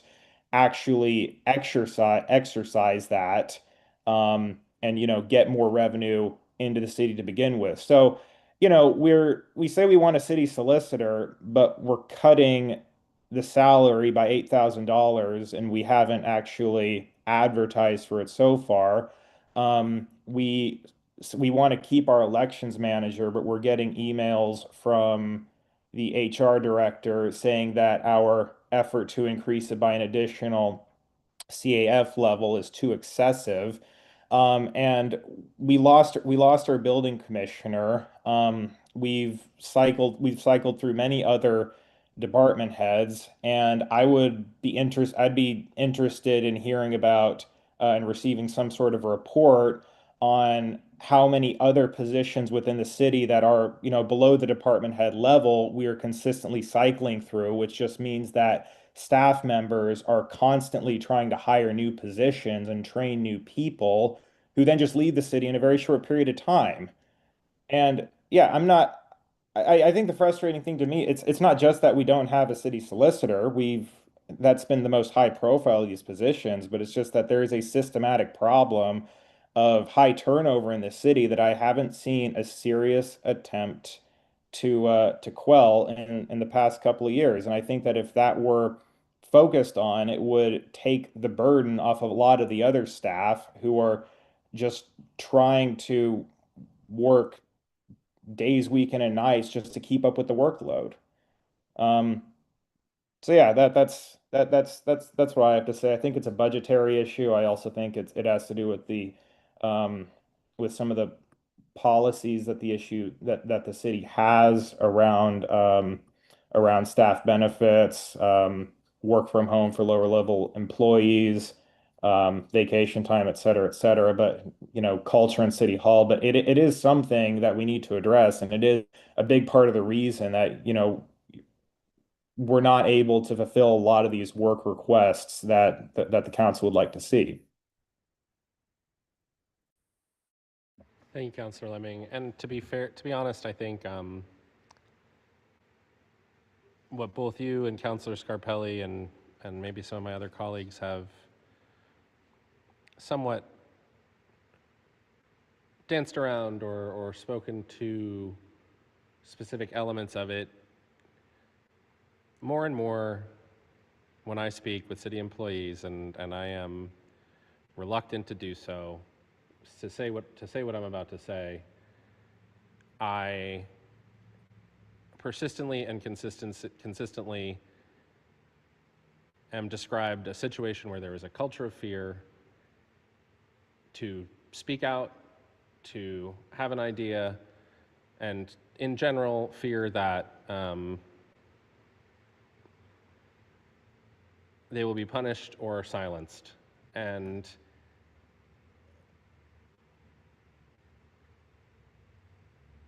beyond the fact that it just makes me sad, I don't think it's an effective way to run an operation. And when I think we see that most clearly expressed in a series of labor disputes and investigations that have continued to result in determinations against the city and its accusations and in favor of employees who have spent months and years facing human impacts on themselves and their families, and then the city facing a significant financial impact for having pursued an accusation or an investigation that in the end failed. And in terms of the guidance that you requested, Madam Chief of Staff, I only speak for myself. Other councilors have spoken tonight. It seems to me that there are at least 3 or 4 people, maybe 6 or 7, who would seriously consider the proposals outlined by Councilor Scarpelli and Council Vice President Lazaro to cut both of those lines. And the best guidance I can give you is kind of what Councilor Singh says. Work on the information you think you can provide to us that would allow us to vote for a law budget that isn't 0. And again, I can't speak for everybody else, but that seems to be what I'm hearing from my fellow councilors.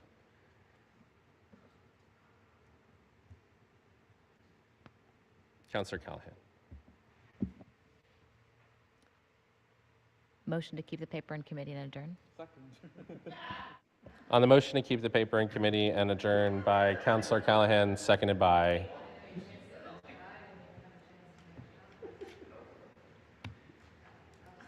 There's no second. There's no second yet.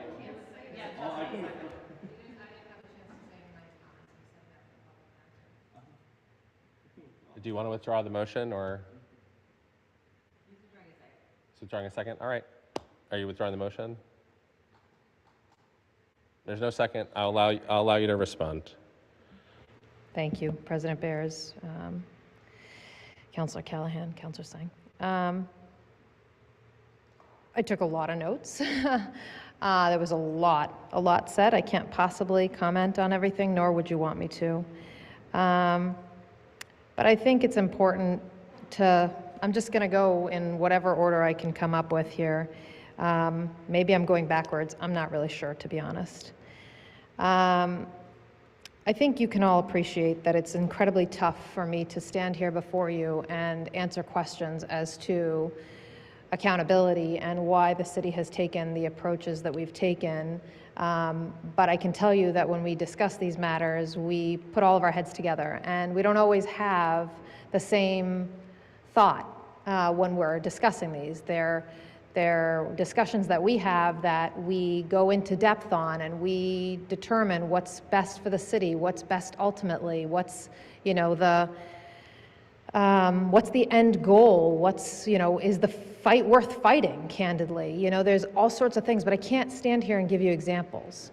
I can't provide for you specific data points because we're here in a public meeting, and not to belabor the point, but I can't discuss personnel issues here, nor can I really discuss those issues with the council as a whole. I'll leave that one there. So it's very, very difficult for me to combat these types of things. But the fact of the matter is, when someone has been warned about an action, a lack of action, behavior, and they've received multiple warnings, unfortunately, that does sometimes result in discipline, or we start with coaching. We start with coaching. We go to guidance in writing. Then we. You know, everything is done in accordance with best practices. I have a master's in public administration. I have spent the last 15 years managing municipal governments, and I can tell you, going back to another comment that was made, that people leave jobs for different reasons. I left a number of different jobs in my past to climb the ladder. I climbed the ladder. I had my sister once ask me, what's next? I said, I don't know what's next. This is where I wanted to be. And I was there, and I was very happy. My life circumstances changed. I left that employer. But those kinds of things happen. I worked for the city of Melrose when I came out of college for 1 year as an assistant city engineer, assistant civil engineer, correction. there was an opportunity for me to go back to a community that I had worked as an intern. I worked for them for 4.5 years as a project manager in their engineering division. Point being, circumstances change, people leave jobs. We have department heads stay on with us all the time. It is not from a lack of a cultural issue that has been presented here. It is because they believe in the missions that we're working on. They want to continue working for the city, and they're helping, collaborate with us, and there's continuity. Our current building commissioner is an example of that. He continues to work part-time for the city and support the department, provide continuity for the department, provide continuity for the city. Incredibly important. The public records request, in terms of the resolution, as I said before, I will certainly take back the comment by Councillor Singh and the highlighting of that by you, President Bears, as far as potentially supporting documents. It's it's an untenable situation that the council has put us in, to be honest with you, based on timing. But I understand the question, and I think I certainly will do my best. And I think it's the biggest problem that I have is if the council could possibly put a pause on the public records request that it has made, or potentially withdraw it, it would substantially change the outcome of what we're talking about. If the council, and this would be something that the council, I recognize, would have to go out on a limb on its own, but if the council could put a pause on its public records request, it would genuinely allow me and the team to focus on the council's resolution. You may not want to do that, but I'm telling you that's the only way for me to actually put time into the council resolution, because the time that is required to respond under the law with the public records request is so significant that there is no scenario where I can focus attention to that resolution considering the public records request. If the council would entertain something in writing from, I can't commit us tonight, but this is me thinking out loud.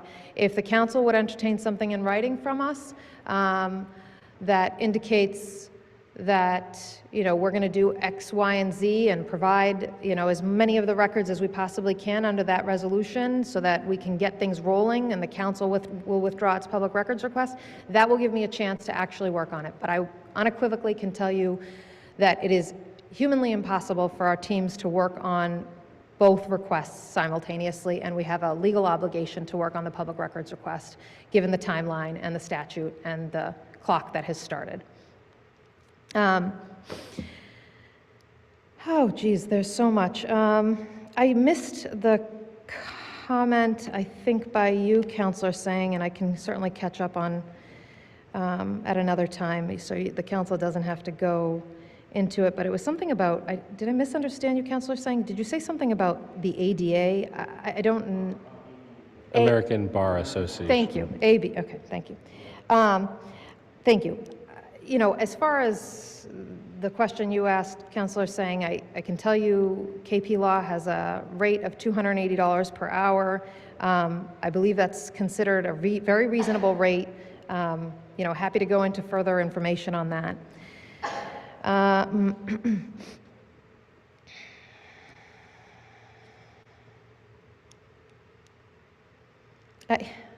trying to think of how to actually phrase this one, because I have to be very cautious, so I'm going to be more general than I wish I could be.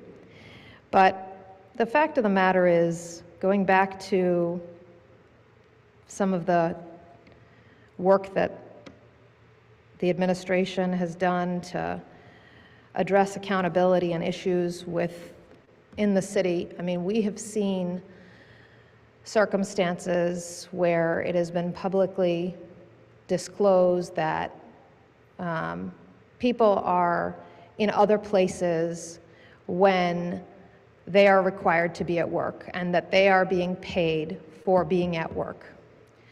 So that's one example that I will say broadly. We cannot tolerate that kind of situation, so we have an obligation to pursue it. If that results in a determination by a body that it has to be overturned, that is somewhat out of the city's control. In reality, arbitrators and the the Department of Labor, it is anecdotally said that they lean towards employees. And perhaps that's fine and fair, but the reality is we can't receive information that someone is not at work, that there's evidence of them being elsewhere where they are then claiming to have been at work and not address it. We also similarly can't ignore situations where people have prior injuries and they claim that they were injured on the job. We have no choice, if anybody wants an accountable government, but to pursue those. So I think that's the best I can probably do with that. It's a little different what I was thinking, but that's probably the direction to leave that in, because those are the realities we face every day that, quite frankly, and with all due respect, that this council doesn't have to deal with.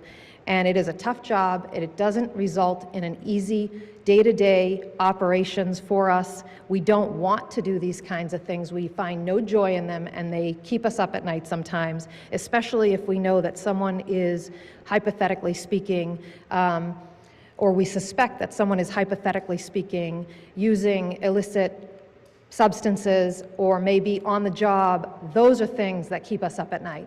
So I'm sorry to the council, but those are our realities that we face every day that this council doesn't have to deal with. And they're in public safety positions sometimes, or they're in positions where they can injure themselves, hurt others. Those concern us. We have no choice. I can't discuss those here. Thank you. I'm done. Thank you. Councillor Scarpelli.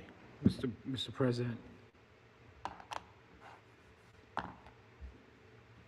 And that's what's so frustrating. What we just heard was so frustrating because obviously no one's listening to us, because we just showed examples why we are struggling. Because what we just heard was reasoning. What we see in practice and in real life is obviously those accusations or those concerns are not founded, because it's costing us hundreds of thousands of dollars.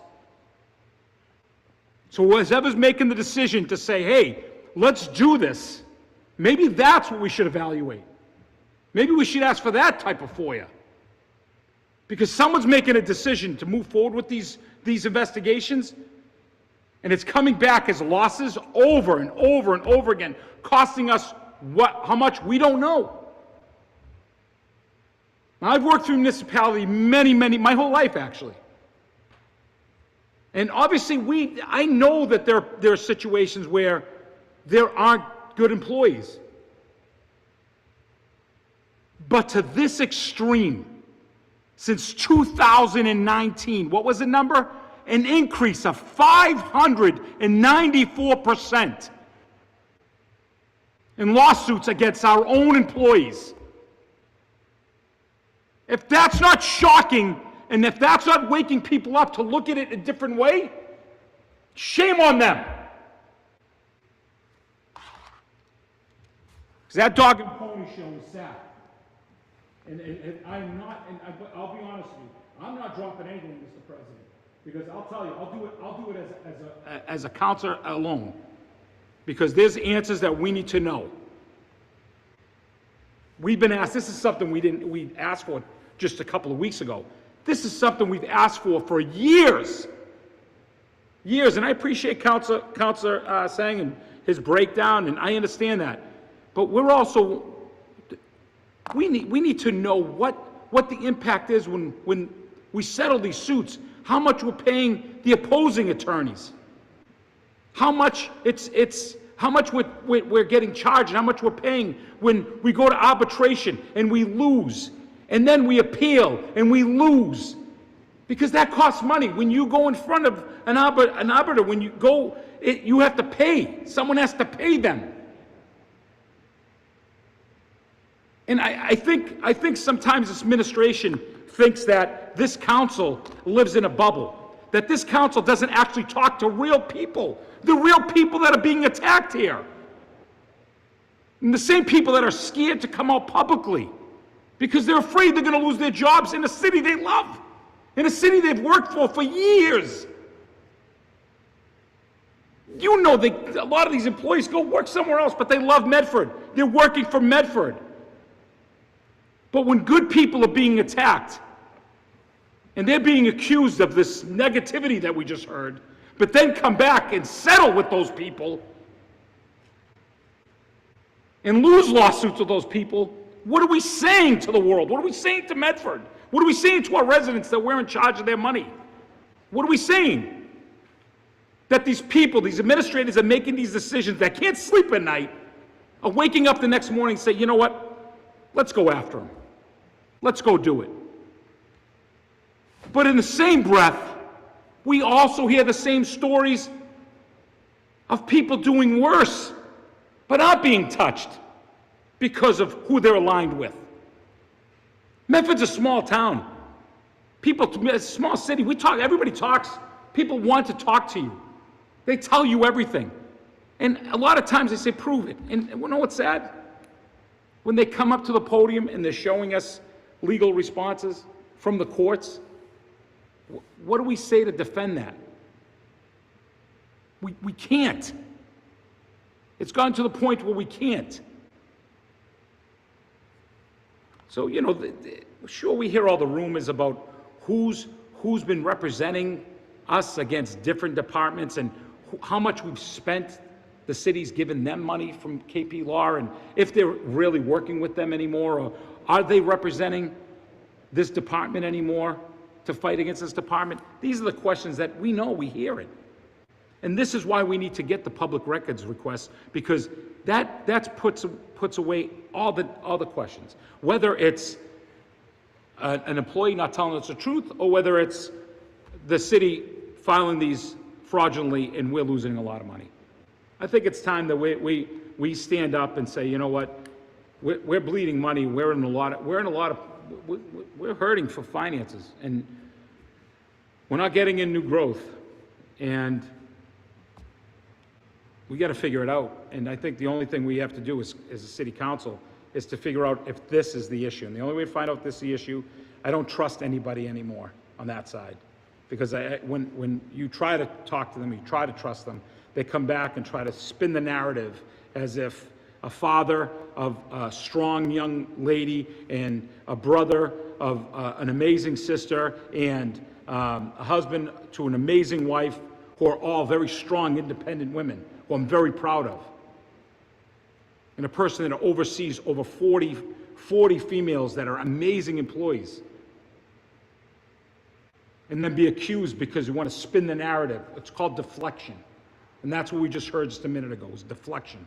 So, Mr. President, I'm going to stand tall. Let's do our homework. Let's make sure when it comes to the vote, we know what we already know, and we make our decisions. Because I think $300,000, what I feel right now is $300,000 can save a lot of positions.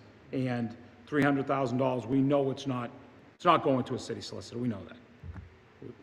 I've thrown in the towel. I've given up. But thank you, Mr. President. And now we move to adjourn. Thank you. I'm going to recognize Councilor Lemming and then Councilor Callahan. Councilor Lemming. Yeah, I would like to second Counselor Scarpelli's motion. Adjourn. That's all. That's it. Councilor Callahan? Yeah. I mean, I appreciate it. We do need a different motion. Do we have a motion to refer the questions and statements of support that we made earlier to the administration and keep the paper in committee and adjourn? On the motion of Councilor Callahan, seconded by Councilor Lemming. Mr. Clerk, please call the roll. Yeah. Councilor Callahan. Councilor Lemming. Yep. Councilor Mullane. Yes. Councilor Scarpelli. Councilor Singh. Vice President Lazaro. And President Beers. No. 6 in the affirmative, 1 in the negative. The motion passes and the meeting is adjourned. Thank you.